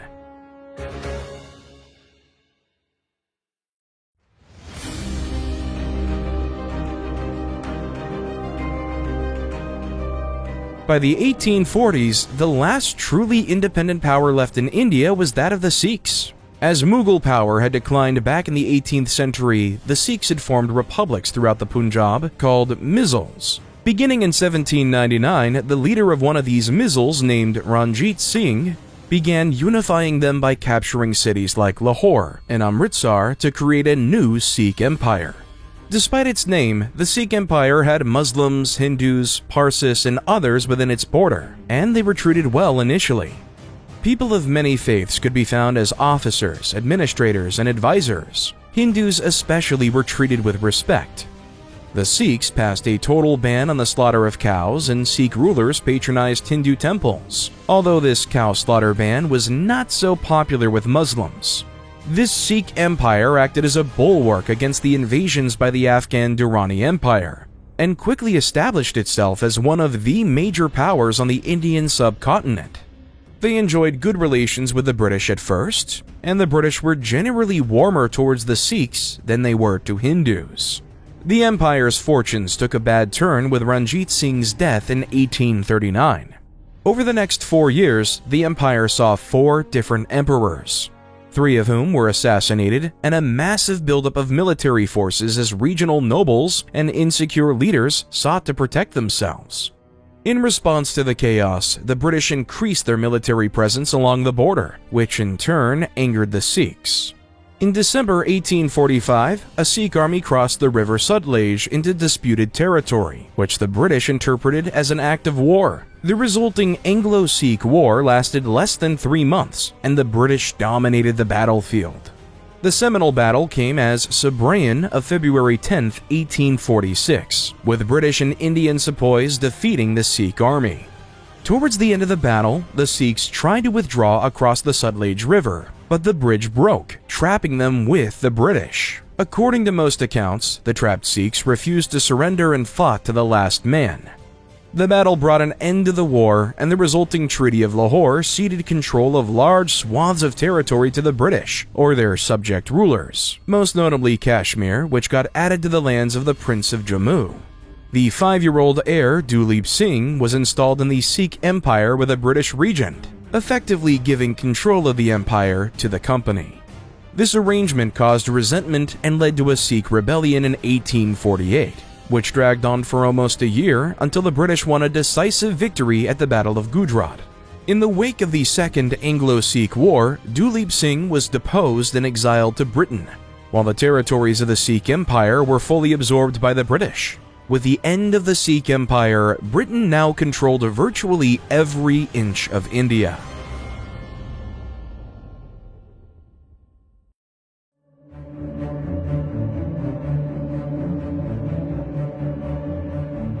The British wanted to civilize India, to stamp out the traditions and practices that Britain disliked and impose their own ideas upon it. Some of these were more popular than others. Most famously, the Sati Regulation of 1829 made the ancient practice of widow burning illegal and punished anyone who tried to compel a widow to do it.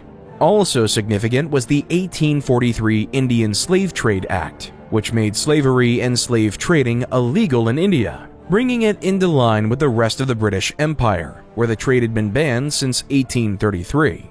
Many Indians supported these laws, but objected to the British being the ones to impose them, rather than allowing Indians to change society with their own voices. Defenders of British imperialism have argued that India benefited from what the British did, citing laws like those banning sati and slavery as proof of the benefits of Britain's civilizing mission. The introduction of new technology, such as steam-powered ships, the telegraph, and of course the railroad, have also been championed as improvement. However, when it came to technology, the average Indian rarely benefited from them. They would never get to use a telegram, and the railroads were primarily for the transport of goods and resources, not the people who produced them. The British were also adamant that civilization meant British, not Indian. To achieve economic and political power, Indians had to undergo English education, adopt English habits, and speak the English language. In effect, the only path for an Indian to improve their position in British-ruled India was to become less Indian. The result was a sense of alienation and a simmering hostility towards the British. Indians were being ruled over by people who didn't much care about them. who had subjugated or destroyed anyone who opposed them, who promised improvements that most failed to see, who were trying to rewrite their society to match foreign ideas, and who had no interest in listening to what Indians had to say about it. It is inevitable that these embers of rebellion would spark an inferno, and when that inferno came, it would burn down empires.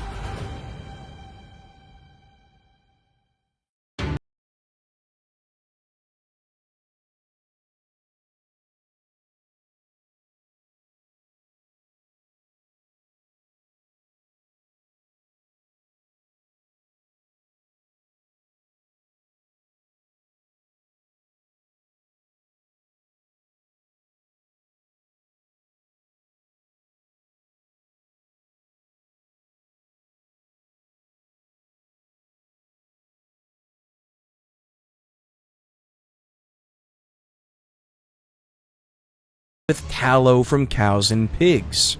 Hinduism and Islam had strict religious prohibitions on consuming each animal respectively. As the rumor spread, many sepoys came to believe that the British had done it intentionally to humiliate and defile their beliefs, while others thought it was unintentional but displayed a lack of care and respect from the British. In truth, there was no such animal grease in the cartridges, but once the rumor started, it was impossible to contain. The British suspended all production of the specific type of cartridge to try and calm people down, but most took it as confirmation that the rumors had been true. On May 10, 1857, their anger reached a boiling point, and thousands of sepoys based in Meerut near Delhi rose up and massacred every European they could find. Soon, civilians joined them, and then the nobility. The sepoys marched to Delhi fort, and the Mughal Emperor Bahadur Shah II threw his support behind the rebels. Fighting broke out across India. In Kanpur, for example, the sepoys revolted against the British population. They offered the 900 British residents of the city the chance to leave and escorted them to the boats, only to massacre them. Just 7 people survived. Support for the rebellion was far from universal. As in most rebellions, the vast majority kept their heads down and waited for violence to fizzle out. Sikhs and Pashtuns generally threw in with the British, and their loyalty earned them favor over their Hindu and Muslim counterparts afterwards. The British were utterly shocked by the rebellion. They had dismissed the Indians as passive and compliant and were now paying the price. They scrambled to call in reinforcements from as far afield as China and Crimea, and in September they marched upon Delhi. Ultimately, the rebels were defeated and the British inflicted a bloody revenge upon Delhi's population, complete with looting and pillaging of the city's treasures. Among the victims were the Mughal princes, who were publicly executed for supporting the rebels. The Mughal emperor himself was deposed and exiled to Burma, and the Mughal Empire was formally dissolved after some 300 years of existence. The rebellion was fully suppressed by 1858, but some 800,000 Indians and British had died from a combination of combat, massacres, disease, or famine as a result of it. Thousands of rebels were executed, with the method of tying them to the front of a cannon and firing being a particular favorite that the British borrowed from the Mughals. The rebellion failed to overthrow British rule, but it did rack up another important casualty: the East India Company. The company had been falling out of favor in London for a while, and the rebellion was the final nail in the coffin that proved the company was no longer fit to rule India. The company's charter was not extended, and in 1858, the British government took direct control over all of its territory in India, beginning the age of the British Raj. Still, the rebellion had shown that Indians could unite to force change, and once that realization had been made, it could not be forgotten.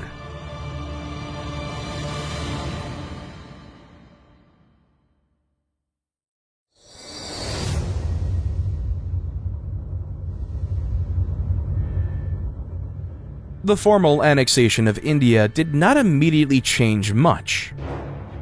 The Governor-General was renamed the Viceroy, and the Executive Council was expanded with more members and could now include more Indians. But for the average Indian, these changes meant little. They still had no voice in affairs, but there was more pressure than ever for them to find one.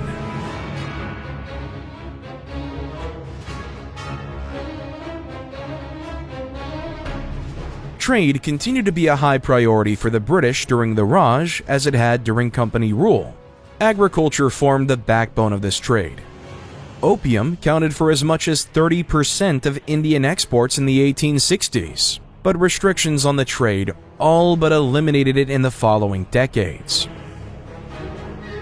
Cotton and jute for textile production were another major Indian export, especially in Bengal, where some 20,000 people were employed in jute mills. Then, of course, there was tea, the production and export of which grew massively in the late 19th century to eclipse that of China. By 1900, almost 70,000 tons of tea was being exported to Britain from India every year. These exports were primarily under the control of British merchants and traders, and it was they who reaped the profits. The life of an average Indian agricultural worker was not much different in 1860 as it had been in 1560. Even the celebrated railroads, which Britain spent tens of millions of pounds building across India after 1857, primarily served to move goods, not people, and certainly not the common people. Through it all, the British remained a tiny minority in India. At any one point, there were no more than about 100,000 British people in India. Soldiers, missionaries, sailors, government officials, and their families made up the majority. Few came to settle permanently there or integrate into native society. The British in India took great pains to isolate themselves from the population, preferring to live in walled-off districts with tea gardens, churches, and other amenities expected by the British upper crust. Interactions between Indians and the British were strictly controlled and reflected dominant racial and gender attitudes. For example, relationships between Indian men and British women were strictly prohibited. Meanwhile, liaisons between British men and Indian women, in most cases between soldiers and prostitutes, but also aristocratic men who left their wives at home, were begrudgingly accepted but officially discouraged. By some estimates, over 60% of British soldiers serving in India contracted venereal diseases. But responsibility for this was laid squarely on Indian women, who British authorities viewed as innately unclean and corrupting. The Contagious Diseases Act of 1868, for example, had a long list of provisions and punishments for Indian women blamed for spreading such diseases, but not for the British men.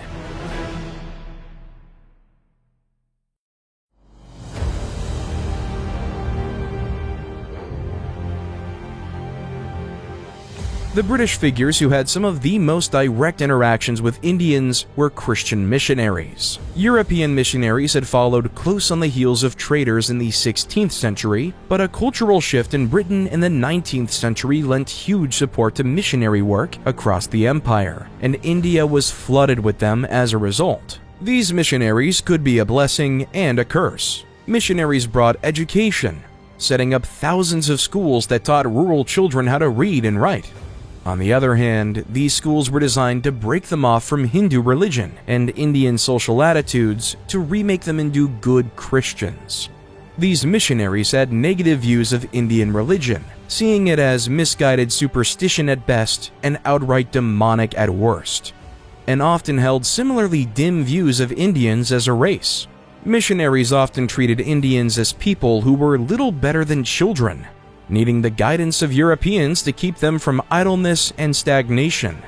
Broadly speaking, British missionaries did not see the success in India that Europeans had seen converting people in the Americas or Africa.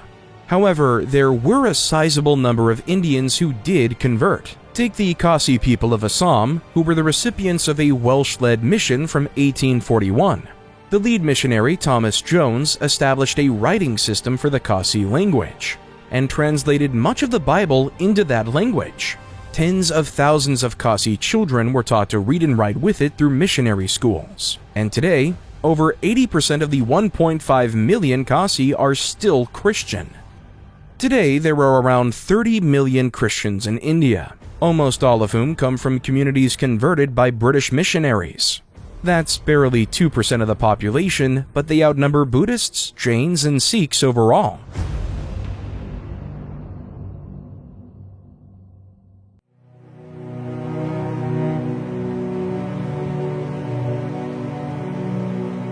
Outside of missionary schools, Indian elites could acquire a Western-style education, but it didn't take long for these Indians to begin wielding these ideas against the British. For example, in 1878, Indian critics turned Britain's rhetoric of free speech and free press back on itself when the British passed the Vernacular Press Act, which censored criticism of British policies in the Second Anglo-Afghan War. While there was nothing like the 1857 rebellion, local resistance against British policy became more common in the late 19th century. There were several rebellions among the Adivasi against British control of their ever-shrinking rural communities, most notably the one led by Birsa Munda in 1899 to 1900. British attempts to push social reforms were also a point of contention. For example, the British pushed for expanded education for women, raising the marriage for girls, and the rights of widows to remarry, all of which led to some opposition. For example, the 1891 Age of Consent Act, which raised the age of consent from 10 to 12, provoked massive riots and opposition in Bengal. Many of these reforms were supported by Indian intellectuals and many common people, but were often opposed on the principle that it wasn't Britain's place to rewrite Indian society, and that Indians should be the ones making those decisions. Other problems struck India that fueled disillusionment with British rule. Regional famines gripped Western and Central India in the late 1860s, and then Bengal in the 1870s. Millions died in food shortages in the 1890s across India, which were attributed to failures of the monsoon rains and overpopulation. British authorities were unable to respond effectively to them. Worse was the bubonic plague that re-emerged across South and East Asia in the late 19th century.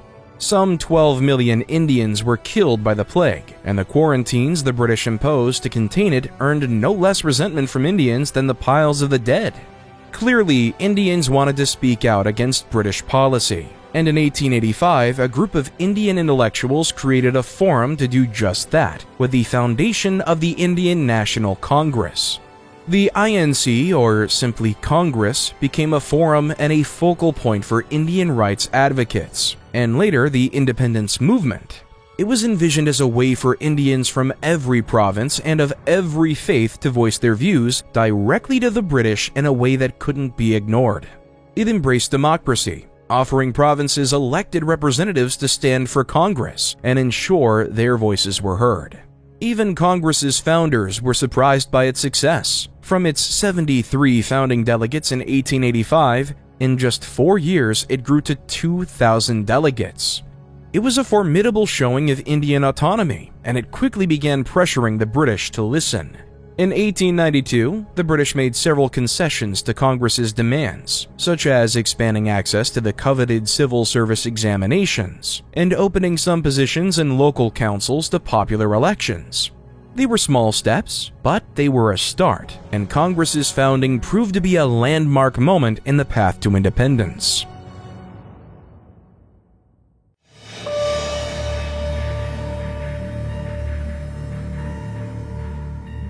By the late 19th century, an Indian consciousness was clearly growing. However, there were many issues and divisions to be worked out among Indians, and none proved more troublesome than the relationship between Hindus and Muslims.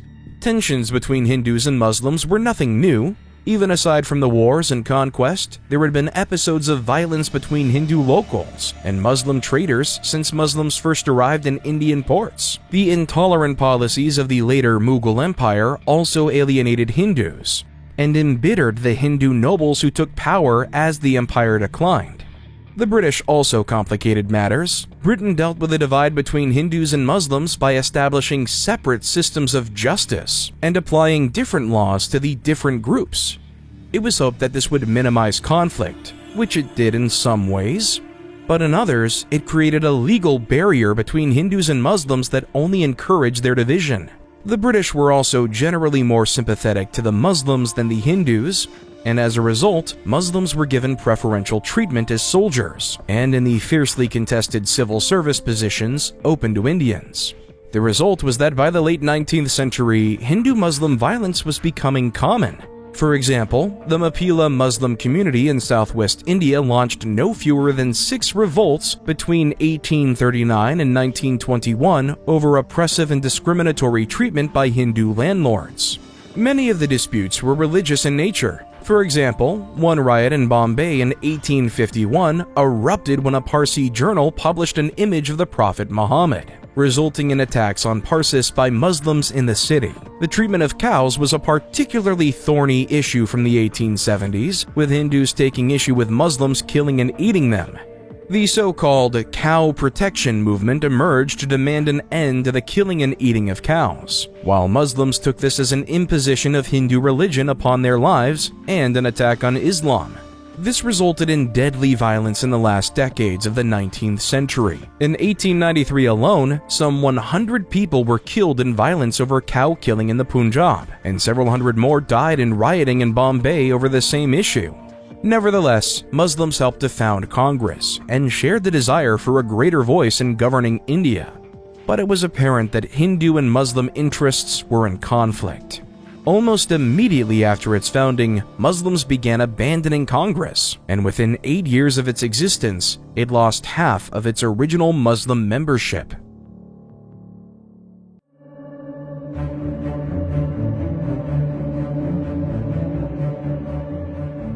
With the dawn of the 20th century, there was clearly an appetite for change in India. But it appeared that this appetite was concentrated in an educated elite and not the disinterested masses. Something needed to happen to motivate the common people to mobilize, and that thing would be the Bengal Partition Plan. In 1905, Britain proposed a plan to partition Bengal and its almost 80 million people, merging Muslim East Bengal with Assam and the Hindu West with Bihar and Orissa. The British believed it would make governance easier and consolidate religious groups in the same places. Most Muslims welcomed the plan, but the Hindu reaction was one of indignation. Congress and other Indian leaders saw it as an attack on Hindu autonomy and an attempt at divide and rule across the continent. The strength of the reaction would catch everyone by surprise. Taking advantage of a growing press and an increasingly literate public, the opposition movement to the partition spread like wildfire. Lala Lajpat Rai, Bal Gangadhar Tilak, and Bipin Chandra Pal, affectionately known as Lal, Bal, and Paul, became the figureheads of a protest movement that spread across all over India. With Congress's support, the movement implemented a policy of economic non-cooperation known as Swadeshi. They told Indians to stop buying British goods or foreign imports and instead buy Indian. Indian shops refused to stock imported goods, and mobs gathered up foreign goods to burn in bonfires. The results were felt in the economy. By 1908, there had been a 25% decrease in imports. The Indians understood how important trade and wealth were to the British, and economic resistance was the best way to strike at them. Violence was rare, but when it happened, it was used by the British to condemn the whole movement. Bal was deported to Mandalay in Burma in 1907. Bal was arrested and put on trial in connection with an attempted bomb attack on British officials, an attack which he certainly had no knowledge of beforehand, and was also deported to Burma. Resistance continued in some form until 1912, when the British were forced to withdraw the plan. They proposed a new partition based on language, which did little to please anyone, but it was less despised than the original plan. Still, in 1912, this unhappiness was expressed in a bomb attack on the incoming Viceroy Charles Hardinge that killed one of his attendants. The Bengal partition was a tide shift in Indian history. For the first time, a mass movement had animated most of the population against British power. The masses were not yet clamoring for independence, but they had proven willing to band together for change. And they'd proven it could work. However, the sharp divisions between Hindus and Muslims expressed an irreconcilable rift between the two on the future of India. In 1913, the All India Muslim League was founded as a Muslim alternative to Congress, which would, in time, pave the way for India's partition.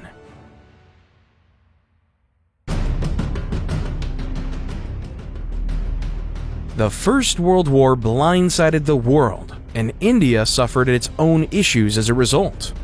Indians generally supported Britain during the war, and some 1.5 million Indians served in the military over the course of the conflict. Simple loyalty, steady pay, and the opportunity for social advancement all helped explain why men joined up to fight a war that was far away from their home. Indian troops served in virtually every theater of the war, including France, Gallipoli, and Egypt, but made their biggest mark in Mesopotamia, where they comprised the majority of British-aligned forces. Many Indians distinguished themselves on the battlefield.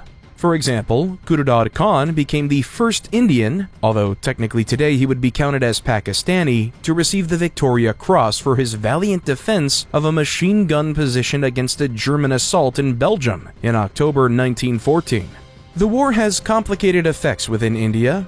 Wartime rises in taxes and prices caused economic hardship, compounded by poor weather which produced food shortages in some areas. Other industries prospered, namely steel and iron, who benefited from higher demand to supply the war effort. The sacrifices needed for the war led Indians to question what it was all for. Many Indians began to question the British claims of fighting for freedom and civilization when they did not practice that freedom in India.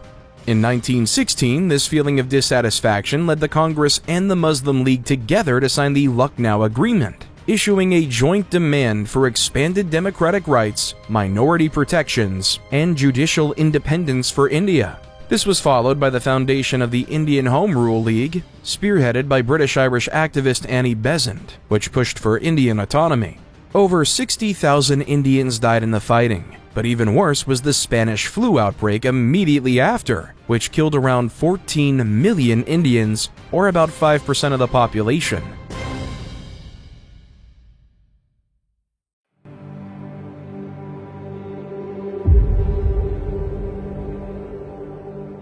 After the war, the appetite for reform was stronger than ever, but India was left disappointed with its options.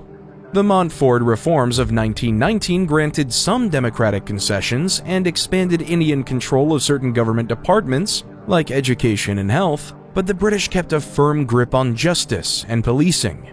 But it was the Rowlatt Act which extended wartime powers of trying political cases without a jury that provoked the strongest opposition seen so far. Indian leaders recognized that this law could be used to crack down on independence protesters, and they responded strongly. Protests and strikes erupted across the nation, which the British responded to with force. Nowhere was this more infamous than in Amritsar. Tensions were high in the city after the national protests, and a heavily publicized attack on European women in early April. In defiance of British orders, on April 13th, thousands of people gathered in the Jallianwala Bagh Garden to celebrate the religious festival of Baisakhi. The British military commander in the city, Brigadier General Reginald Dyer, was outraged, and he'd make sure the Indians were punished.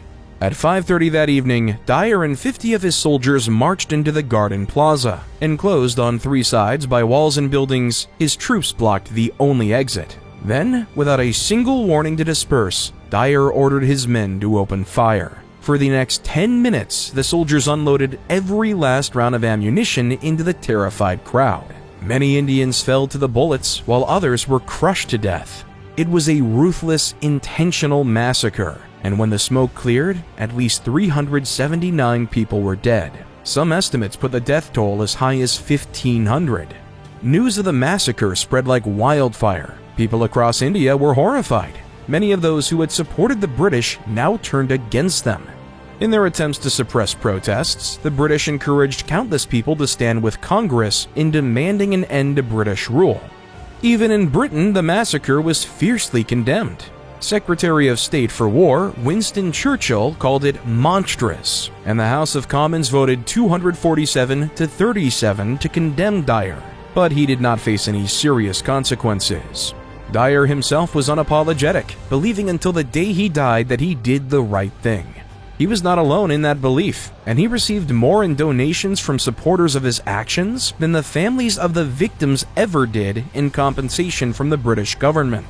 The Amritsar Massacre was a turning point for Indian independence. Momentum moved decisively in favor of independence, and as the British imprisoned more and more protesters, 30,000 by the end of 1921 alone, calls for independence grew.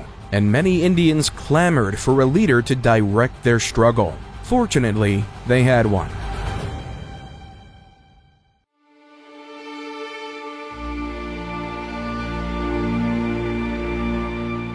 Mahatma Gandhi was born to a Gujarati merchant family in 1869. At age 18, he traveled to London where he studied law before moving to South Africa in 1893. South Africa was home to a large Indian population, and Gandhi spent the next 22 years of his life there. Gandhi's experiences in South Africa permanently shaped him. He became a devout Hindu, and he saw firsthand the sharp differences in treatment between racial groups there.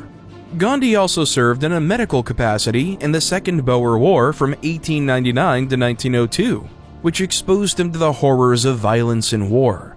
Gandhi became a community leader and an activist, leading nonviolent campaigns by the 1910s, and was arrested in 1913 for leading a great march across South Africa in protest against British colonial policy.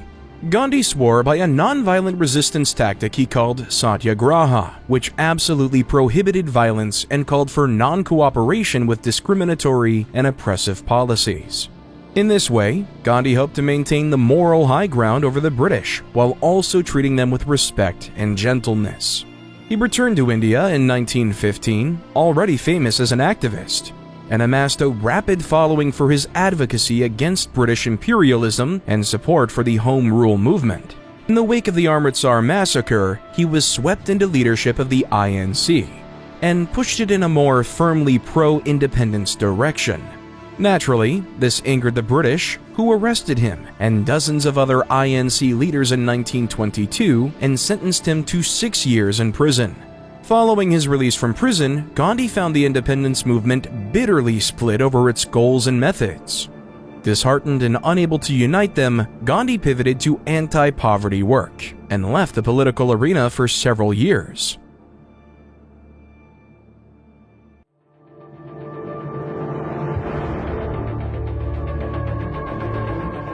In his absence, the independence movement continued to take shape. Albeit one Gandhi was not fully happy with, the British were forced to hand over more concessions, unable to stem the rising tide for independence. In 1921, India got a bicameral elected parliament and greater financial control over Indian affairs through a tariff board. The British finally agreed to Indian demands to have civil service exams in India, ending the requirement for Indians to take lengthy and expensive trips to England in hopes of advancing their careers. Another formative moment arrived in 1928, when the British set up the Simon Commission to review governance in India.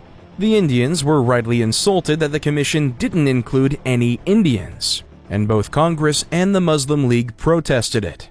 Congress set up its own commission and reached its own conclusions, demanding a self-governing India with Commonwealth status. Hot on the heels of this demand, in 1929, Congress elected a new leader, a rising star of the nationalist movement named Jawaharlal Nehru.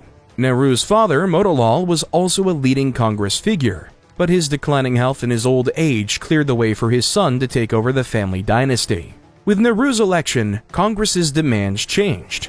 On December 19, 1929, Congress issued a call for nothing short of full independence for India. The Muslim League was not yet ready for such a demand. They were still hoping for a self-governing Muslim constituency within the British Empire. But soon enough, they would become bold enough to call for a fully independent state too. In 1933, during a meeting with British officials in London, a pamphlet was circulated among League members calling for the establishment of a fully independent Muslim nation in India, uniting the Punjab, Afghan, Kashmir, Sindh, and Balochistan into what they call Pakistan. The British continued to drag their feet, but with the vision of independence clarifying across India, they were now acting mostly in denial. More reforms came in 1935, establishing representative provincial governments with separate Hindu and Muslim electorates. But Congress's landslide victory came with the resounding cry that this was simply not enough. Only independence would satisfy India.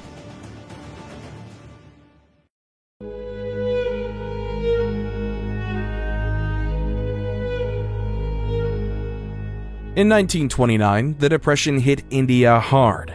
and had an indirect effect on the fight for independence. India has been a major exporter of food and other resources, but the depression caused a collapse of the export economy as the global market shrank. Foreign investment dried up, grain production plummeted, and many families were hit with poverty and an inability to pay their taxes. Agriculture struggled and India found itself in the unprecedented position of having to import a large amount of its food. On the other hand, the lack of foreign investment allowed Indian investors to invest in the industries that weathered the depression, such as textiles. Many of these Indian investors were also supporters of Congress, who funneled their newfound wealth into opposition to the British. Amidst this difficulty, the British passed a salt tax that required Indians to pay the British exorbitant fees for use of the basic resources.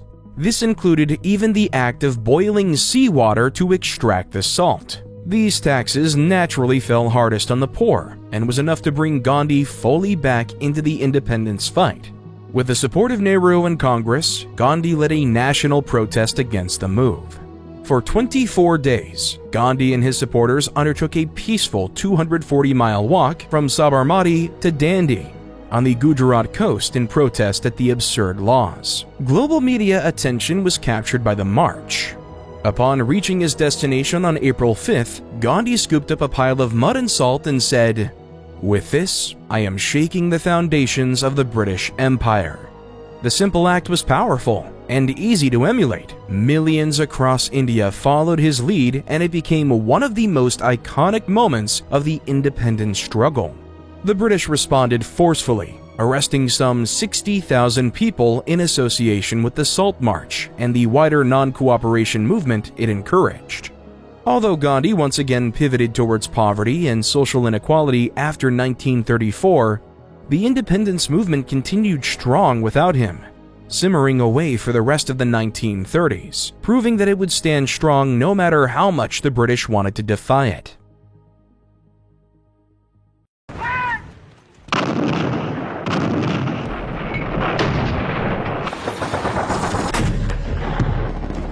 Unfortunately, the Second World War arrived to throw a wrench in global affairs.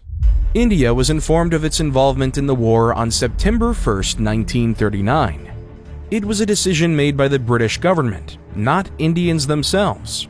But the Indian people broadly agreed with the Allied cause, especially against the Japanese, whose assault through East and Southeast Asia would be infamously brutal. Indian soldiers once again served a vital role in the Allied war effort, with some 1.4 million Indians serving on the battlefields from North Africa to Burma.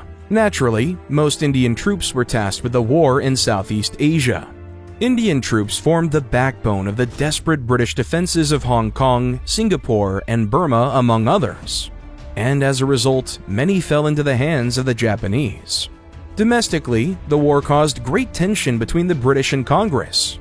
Congress supported the war, but in exchange they wanted concessions that the British were unwilling to give.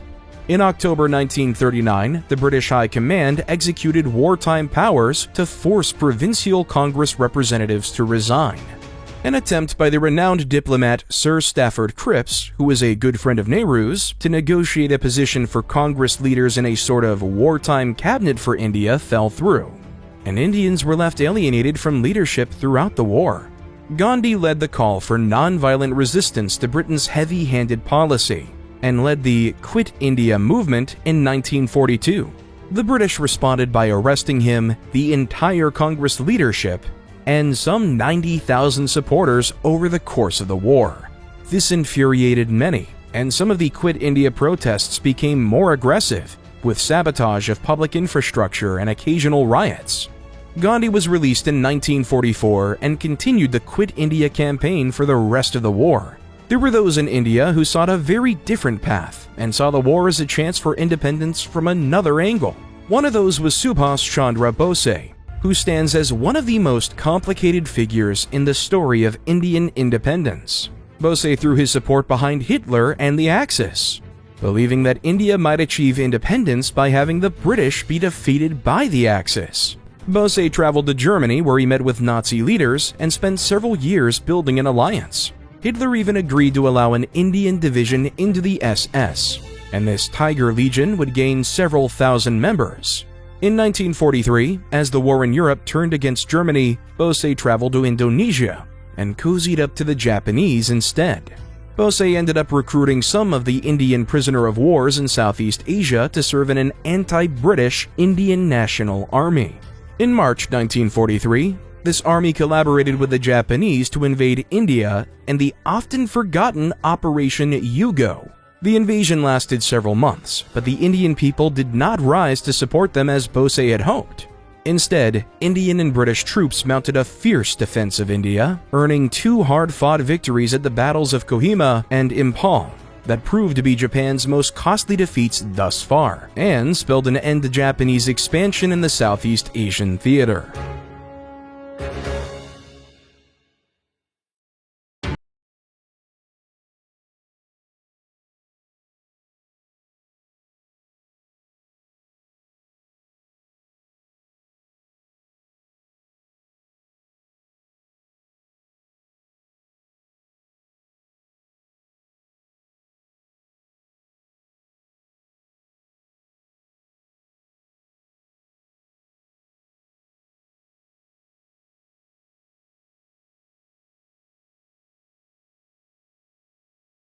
Interventionist approach to the famine, cracking down on hoarding and instituting rationing across most of India. Bengal was the exception to this.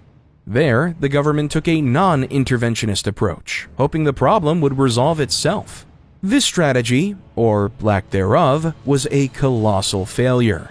By the time the British Viceroy had deployed troops to Bengal to override the local government and distribute grain, 1 million people had starved to death. The response from the British governments has been fiercely criticized ever since.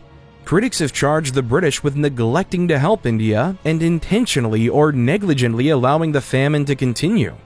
Defenders of British actions counter that in fact some 1 million tons of food was shipped to India during the famine. Churchill had wanted to ship more and sought help from the Americans to do that, but they simply lacked the ships and manpower to do so. Japanese dominance in Southeast Asia made the prospect of shipping food to the region a dangerous prospect, more likely to result in sunken ships and dead sailors than famine relief. But the inability of the British to help India only proved the point that Indian independence advocates had made. If Britain was unable to meet the challenges of controlling India, then it had no business trying to do so.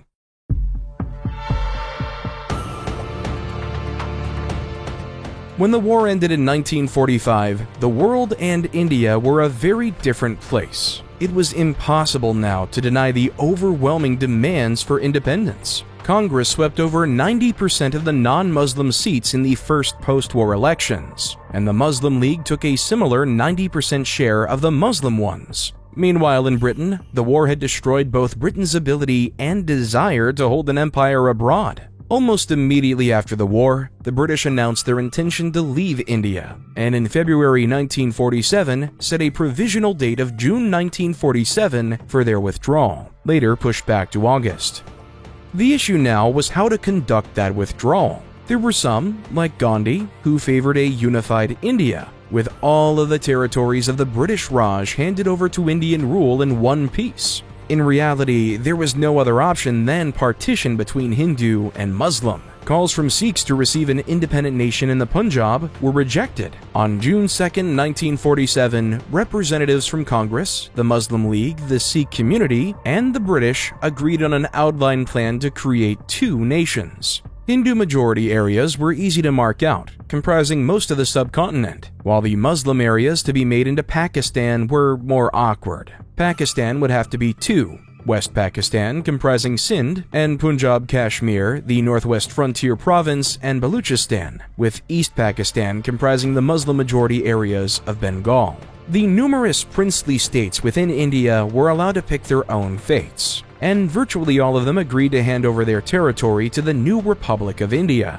Still, the borders of this new India were still in flux as independence approached. In fact, the final borders of India and Pakistan were not agreed until the first week of August, barely a week before independence, and were not formally announced until the morning of Wednesday, August 14, 1947, the same day that Pakistan declared its independence. Rushed and problematic the partition would prove, but for many Indians, it was easy to put out of mind as the promise of independence was finally realized.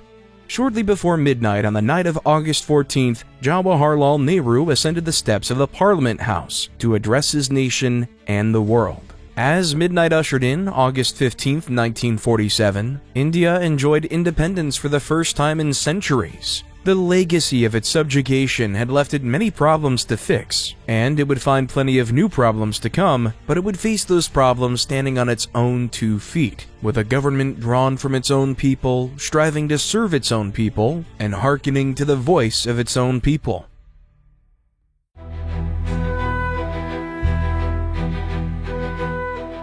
India now faced a monumental task: to establish a country that could successfully manage the numerous languages, faiths, and cultural identities within its borders, while navigating a world of bitter political divides and ideological hostility, where one wrong move could trigger a war that could wipe out nations in moments. The first issue facing India was the partition itself. The complexity of Indian geography and the imprecision of the border divisions meant that millions found themselves on the wrong side of the border. There were Hindus in Pakistan, Muslims in India, and religious minorities in both who were not happy with where they ended up. What followed was one of the largest mass migrations in history, with around 15 million people moving across India and Pakistan. The governments of India and Pakistan were not prepared, nor had they expected such a colossal migration. There was little government support for migrants, which left families and communities alone to organize the complex upheaval of their lives. Supplies of food and water weren't capable of handling the movement of people. Inevitably, hundreds of thousands died. Dehydration, starvation, exhaustion, exposure, and disease claimed countless victims. Tensions and violence between religious groups was both a cause and a product of this migration.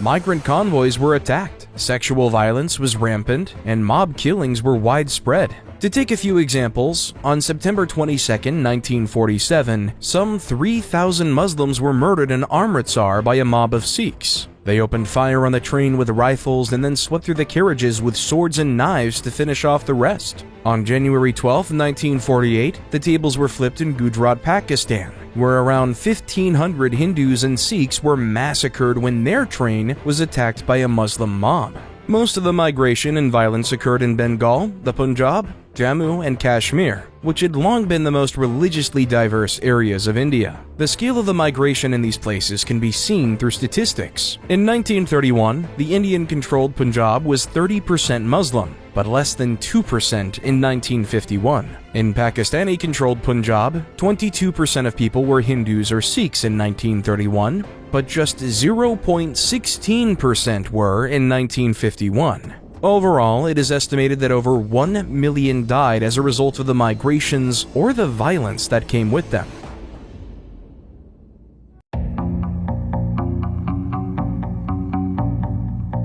Kashmir proved a particularly difficult area to handle amidst the partition. Alongside the refugee crisis, the Maharaja of the princely state of Jammu and Kashmir, Hari Singh, had not settled on joining either India or Pakistan during the partition process. Singh's rule and that of his forefathers had fallen hard upon the Muslim Kashmiris. With the advent of partition, many Muslims in Kashmir jumped at the chance to overthrow him and join Pakistan. In June 1947, a major rebellion broke out in Poonch, spearheaded by Kashmiri veterans who had served in the war and who wanted to join with Pakistan. This rebellion escalated over the summer and into autumn until Pakistani troops intervened to support the rebels in October. Singh turned to India for help, offering to join India in exchange for military support. India agreed and immediately sent troops in to repel the Pakistanis. The initiative remained with Pakistan through to November though, with Pakistan successfully capturing Mirpur, where some estimates claim thousands of non-Muslims were killed by Pakistani forces.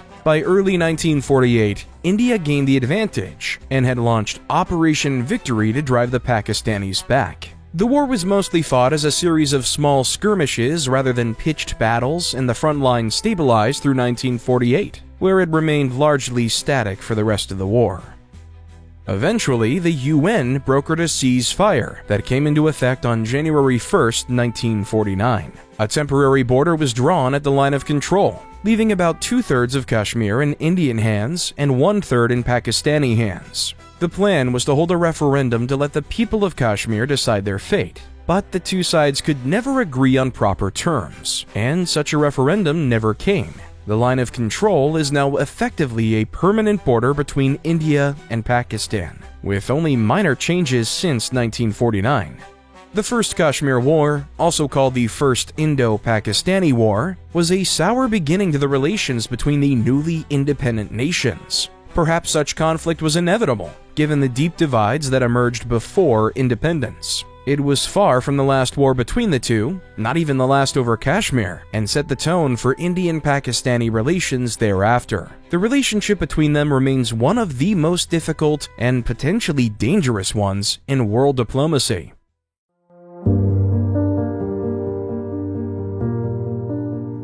The conflict was a bitter pill to swallow for the many Indians who had once dreamed of unification, not least of all, Gandhi. After independence, Gandhi continued to work to heal relations between Hindus and Muslims. He was pursuing this goal when he traveled to Delhi in January 1948 to deliver speeches and conduct prayer meetings to bring the two faiths together. However, one Nadaram Godse believed that such behavior was a betrayal of Hindus. On the evening of January 30th, he leapt from the crowd as Gandhi walked to a prayer meeting and fired 3 shots that fatally wounded him. The death of Gandhi was a sudden and brutal blow to the country. Nehru broadcast to the nation telling them, "Friends and comrades, the light has gone out of our lives and there is darkness everywhere. And I don't quite know what to tell you or how to say it." Gandhi's death provoked riots across the country, and his assassin was hanged. However, his death could not totally overshadow the opening of a new chapter in Indian history. It had been a long road, and the destination wasn't quite what many hoped. But Gandhi had lived to see an independent India, ruled by its own people for the first time in centuries.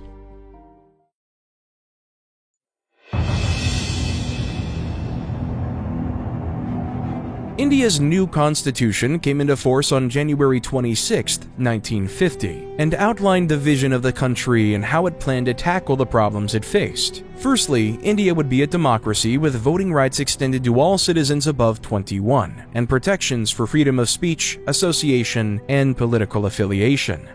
The Lok Sabha, People's Assembly, and the Rajya Sabha, States Assembly, formed the two houses of India's legislature, while executive power was wielded by the Prime Minister. Jawaharlal Nehru and his Congress Party won the first elections in a landslide. Secondly, the Indian government was to be secular. Given India's rich religious diversity, staking the government in any one faith would lead to conflict. People of all faiths were entitled to the same protections, privileges, and rights as anyone else. A similar view was taken towards language. While Hindi would be the predominant language, other languages like Bengali, Tamil, and Marathi were similarly protected and endorsed for official use in areas of the country that favored them. India's linguistic differences heavily informed the initial division of India's states. Protections were also given towards two groups historically discriminated against: the so-called scheduled castes, untouchables, and the scheduled tribes, Adivasis. The legal category of untouchable was officially abolished and reservations were set aside in a range of areas from university places to legislative seats to guarantee representation for scheduled tribes and castes. Much like affirmative action in the United States, India believed that positive discrimination in favor of historically mistreated groups could help address the consequences of that mistreatment.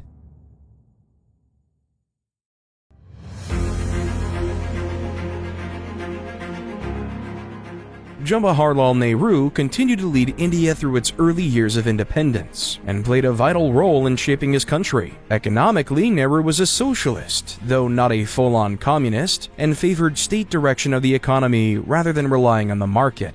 His economic policy was based around 5-year plans that directed government investment in particular industries and involved some nationalization. Nehru was something of a moderate, though, and often disappointed India's more left-wing forces by not nationalizing more industries or clamping down harder on private business. Ultimately, his economic approach seemed to work, and India enjoyed incredible growth and recovery in the post-war years. By 1965, India had the 7th highest industrial output in the world, and per capita GDP greatly increased, although it still remained far below that of Western nations. Socially, Nehru's term saw many reforms that expanded minority and women's rights. His government ended caste restrictions on marriage, raised the minimum marriage age, and expanded women's inheritance rights. Education also improved markedly in the 1950s and 70s, with thousands of new schools and universities. In 1950, 23 Indian institutes of technology were established to provide high-quality education in their fields, and they remain some of the most successful and respected educational institutions in India. In foreign policy, India walked a path of careful neutrality. While Nehru's socialist economic leanings inclined it towards the USSR, India was keen to maintain diplomatic and economic relations with the West, and as a result, became a pillar of the global non-aligned movement. Still, this neutrality didn't prevent India getting into disputes. In 1961, tensions reached their height between India and Portugal. Portugal had kept control of Goa since the 16th century and had refused to cede its control at Indian independence. Attempts to resolve the issue diplomatically failed, and in December 1961, India launched Operation Vijay, Victory, to retake it by force. 50 people were killed in 2 days of fighting before India successfully annexed Goa. The war achieved its aims, but was sharply criticized in the West as an unnecessarily aggressive move that compromised India's carefully practiced neutrality. India also found itself at odds with Communist China on several issues. In 1959, they offered sanctuary to the Dalai Lama following the brutal Chinese response to the Tibetan uprising, which angered Beijing. Meanwhile, the two countries had ongoing border disputes over control of the Aksai Chin and Arunachal Pradesh regions, which boiled over into war in October 1962. The Sino-Indian War lasted a month and claimed 2,000 lives, mostly Indian, and China successfully seized most of the territory it wanted. India agreed to a ceasefire on November 21st in what was clearly a defeat.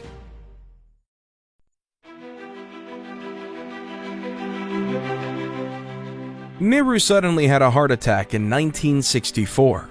After a brief 2-year term for Lal Bahadur Shastri, who also died suddenly of a heart attack, the office of Prime Minister fell to Nehru's daughter, Indira Gandhi. Indira Gandhi, no relation to Mahatma, symbolized the dominance of the Gandhi-Nehru political dynasty started by her grandfather.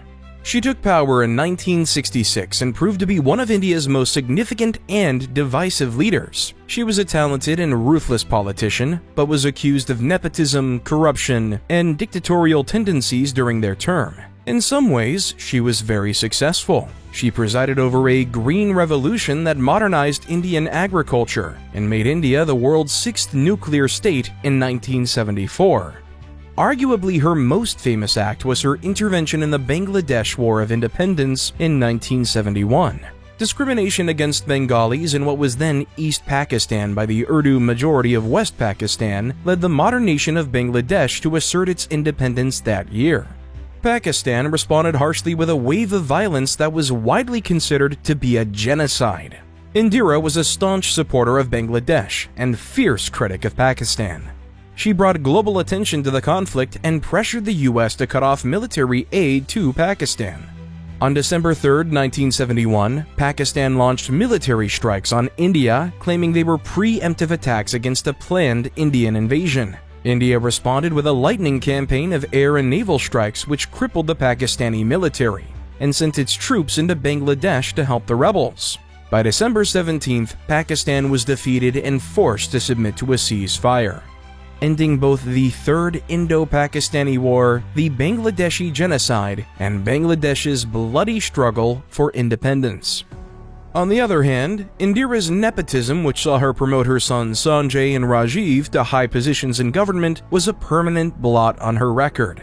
Worse were the allegations of corruption and her response to them. In 1975, she was found guilty of election manipulation and ordered to leave office, but she defied the court and declared a state of emergency to stay in power. She used her newfound powers to pass sweeping censorship of the media and purged government and party officials to replace them with her loyalists. This state of emergency effectively made Indira Gandhi a dictator, albeit one with popular support, and was kept for almost 2 years. Months of rule by decrease, coupled with economic issues like inflation, eventually undermined her support. When she finally called another election in 1977, Indira and Congress were swept out of office by the Janata Party.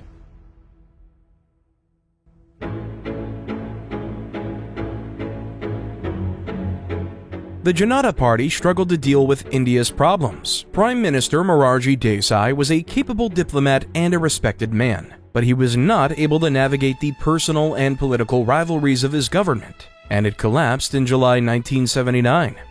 Desai was replaced with Charan Singh, who lasted just 23 days in office before his government collapsed too. When elections were held again in January 1980, Indians turned back to the promised stability of Indira Gandhi. However, the days of her dynasty were numbered. A few months after returning to power, her eldest son Sanjay died in a plane crash, eliminating the planned heir to their political dynasty. But the death knell for Indira Gandhi's reign and life would be rung in the Punjab with Operation Blue Star. While Sikhs mostly accepted their status in India, there was and remains a powerful faction of Sikh separatists, calling for an independent Sikh state in the Punjab. In 1984, Indira's government was informed by the USSR that the US and Pakistan were supporting Sikh separatists, preparing to launch a rebellion. Allegations that are now understood to have been false. Indira moved preemptively, launching Operation Blue Star to crack down on Sikh groups in the region. She sent troops and tanks against the revered Golden Temple in Amritsar, one of the holiest sites in Sikhism, in a week-long street battle with Sikh dissidents. Hundreds died on both sides, and Sikhs across India and the world were outraged. This outrage found a deadly outlet on October 31, 1984. When 2 of Indira Gandhi's Sikh bodyguards assassinated her in her garden as she headed to a TV interview. Her death shocked India, provoking riots and anti-Sikh violence that killed hundreds. After her death, her son Rajiv was ushered into power. During his 5-year tenure, Rajiv presided over economic renewal and several regional insurgencies, most notably among Sikhs in the Punjab and separatists in Assam. India also responded to an appeal from Sri Lanka to send troops to quell the Tamil Tigers on the island from 1987 to 1990, which India feared might encourage Tamil separatism on the mainland. This, however, proved to be the undoing of the dynasty. Rajiv was voted out of office in 1989, replaced by Vishwanath Singh, but Rajiv hoped to echo his mother by returning to power in a few years. However, on May 21, 1991, Rajiv was assassinated by a suicide bomber on the campaign trail near Chennai. The attacker was a supporter of the Tamil Tigers, who opposed Rajiv's suggestions that India return to finish off the Tigers. Rajiv's death brought an end to the Nehru-Gandhi dynasty that had led India for 40 of its 44 years of independence.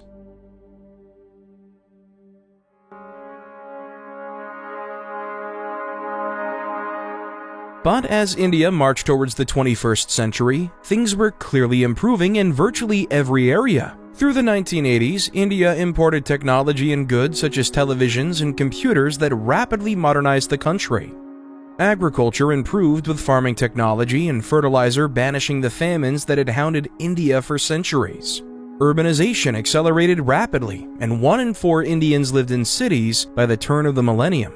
All these imports caused an imbalance of trade which reached a crisis point in 1991. Forcing a readjustment towards a more liberal economic approach. India opened itself up to more foreign investment, rolled back regulations, and scaled back government control of the economy. Per capita GDP rose sharply over the following years, rising almost 50% between 1990 and 2000 and continuing a meteoric rise after 2000. It was also a period of political diversity as Congress lost its traditional dominance over politics in new parties. Especially the Nationalist Bharatiya Janata Party, BJP, emerged to shape politics. India saw a period of coalition governments that continued until 2014, with several short-lived prime ministers failing to serve out their full terms as alliances shifted and collapsed.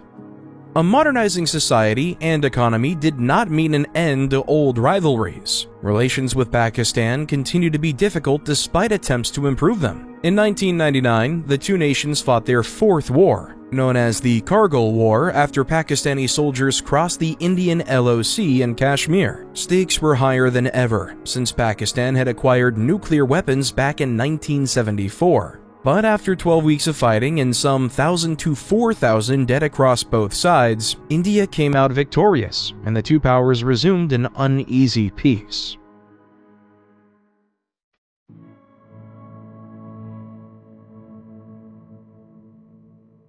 India entered the new millennium stronger and more numerous than ever before. On May 11, 2000, Asta Arora became India's billionth person, and the population has continued to rise. Since then, India has faced down many of the same challenges that have plagued the rest of the world. The challenges of climate hit India hard in 2004 with the Boxing Day tsunami, which killed an estimated 16,000 people in Southeast India, alongside around 20,000 more across Southeast Asia. Floods have continued to pose a challenge, such as in 2013 where some 6,000 lost their lives to flooding across northern India, as have earthquakes like the 2001 Gujarat quake that claimed 20,000 lives. India has been on the front line of the war on terror, facing numerous deadly terrorist attacks through the 2000s. Mumbai suffered especially hard, with 200 people being killed in a train bombing in 2006 and another 175 slain in a mass shooting in 2008. The government has also contended with homegrown insurgencies, namely the Nazalite Maoist communists who have been operating in areas of eastern India, committing violent attacks on civilians, soldiers, and politicians that have claimed hundreds of lives. Economically, India joined most of the world in a steep recession in 2008, but close trade with China, which also weathered the crisis better than much of the world, and less risky lending practices from Indian banks meant India bounced back faster than most countries. What was a year-spanning crisis for most ended up being a brief disruption to an otherwise steady growth for India's economy. India has been especially successful when it comes to technology. Indian universities are among the most productive in the world for graduates in science, technology, and engineering, and Indian graduates in these fields have an international reputation that has led to comparatively higher representation of Indians in the tech industry in places like Silicon Valley. Few developments in Indian technology have been quite as talked about as its space program. In 2013, they successfully put a probe in orbit around Mars, and in 2023 achieved their first successful landing on the Moon.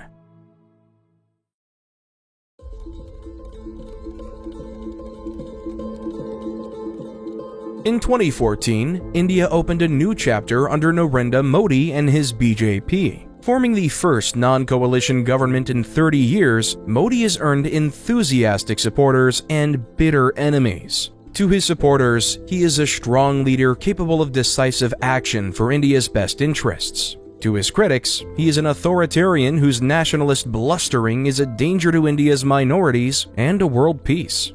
Economically, Modi embraces a globalist economic perspective, with active participation in global trade and investment.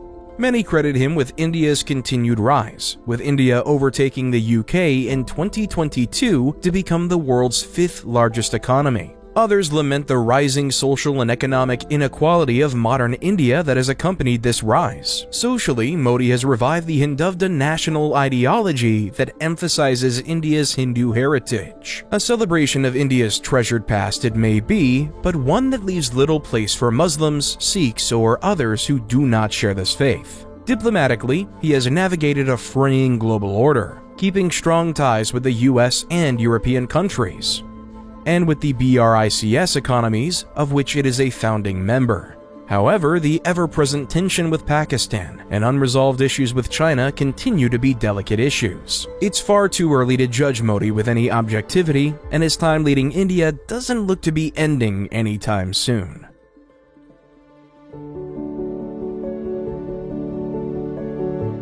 In March 2024, India overtook China to become the world's most populous nation. Never in human history have so many people rallied under the same flag. With such a huge nation comes huge opportunities. and most analysts expect India to keep growing economically, culturally, and politically, with many predicting that it might be a superpower on par with China or the US by the end of the century. But with that also comes huge problems. The logistics of feeding, housing, caring, and representing its massive population is a task that will make or break India. And navigating the deep divisions at home and abroad will take all of India's effort. Looking back on India's history though, many of its strengths and weaknesses are ones it's dealt with for millennia. On January 22, 2024, Prime Minister Modi presided over the inauguration of a temple to Ram, or Rama, in Ayodhya. According to the Ramayana, the divine hero was born on that exact spot, and its opening was a celebration for Hindus and a major occasion for subscribers to Modi's Hindutva ideology. The event captured many of the themes we've seen throughout Indian history. On its face, it symbolized the power of Hinduism and of the Sanskrit texts that continue to be revered in India as strongly as they've ever been. Modi's participation in the ceremony can be seen as a modern iteration of the ancient tradition of leaders supporting temples during their reign. But there was also the shadow of violence and division over the ceremony. The Babri Masjid Mosque had once stood on the site, built by the Mughals in 1528, and burned by Hindu radicals, some linked to the BJP, in 1992. The specter of religious violence and foreign conquest of India therefore lingered in the background of the day's events, and was much discussed by Modi's opponents across news and social media. One can look at India's history to find parallels. Is the opening of the temple another entry in a long and proud list of Indian achievements, a symbol of both faith and political power, an expression of a new golden age like those attributed to the Mauryans, the Guptas, or the Mughals? Or will Modi's favoring of one faith, one group, one people in India's rich tapestry take modern India down the path that it has so often walked before, of division and eventual collapse like that of the Bahmani, the Mughals, or the British? Failing to manage the diversity of India has shed plenty of blood and toppled many empires that have stood for far longer than the relatively young nation that has yet to see its 80th birthday. And there is always the concern that, as the world order shifts once more, the new global hegemons might try to plunder India's wealth for their own gain, as so many empires before them have tried. But for all the similarities with the past, it is easy to forget what has changed. India has never been more unified, more numerous, more advanced, more wealthy, or more powerful than it is today. To quote Modi speaking at the opening of the Ram Temple, "The wait of centuries has come to an end. Now, what lies ahead? It's anyone's guess, but whatever challenges await it, India has never been in a stronger position to meet them."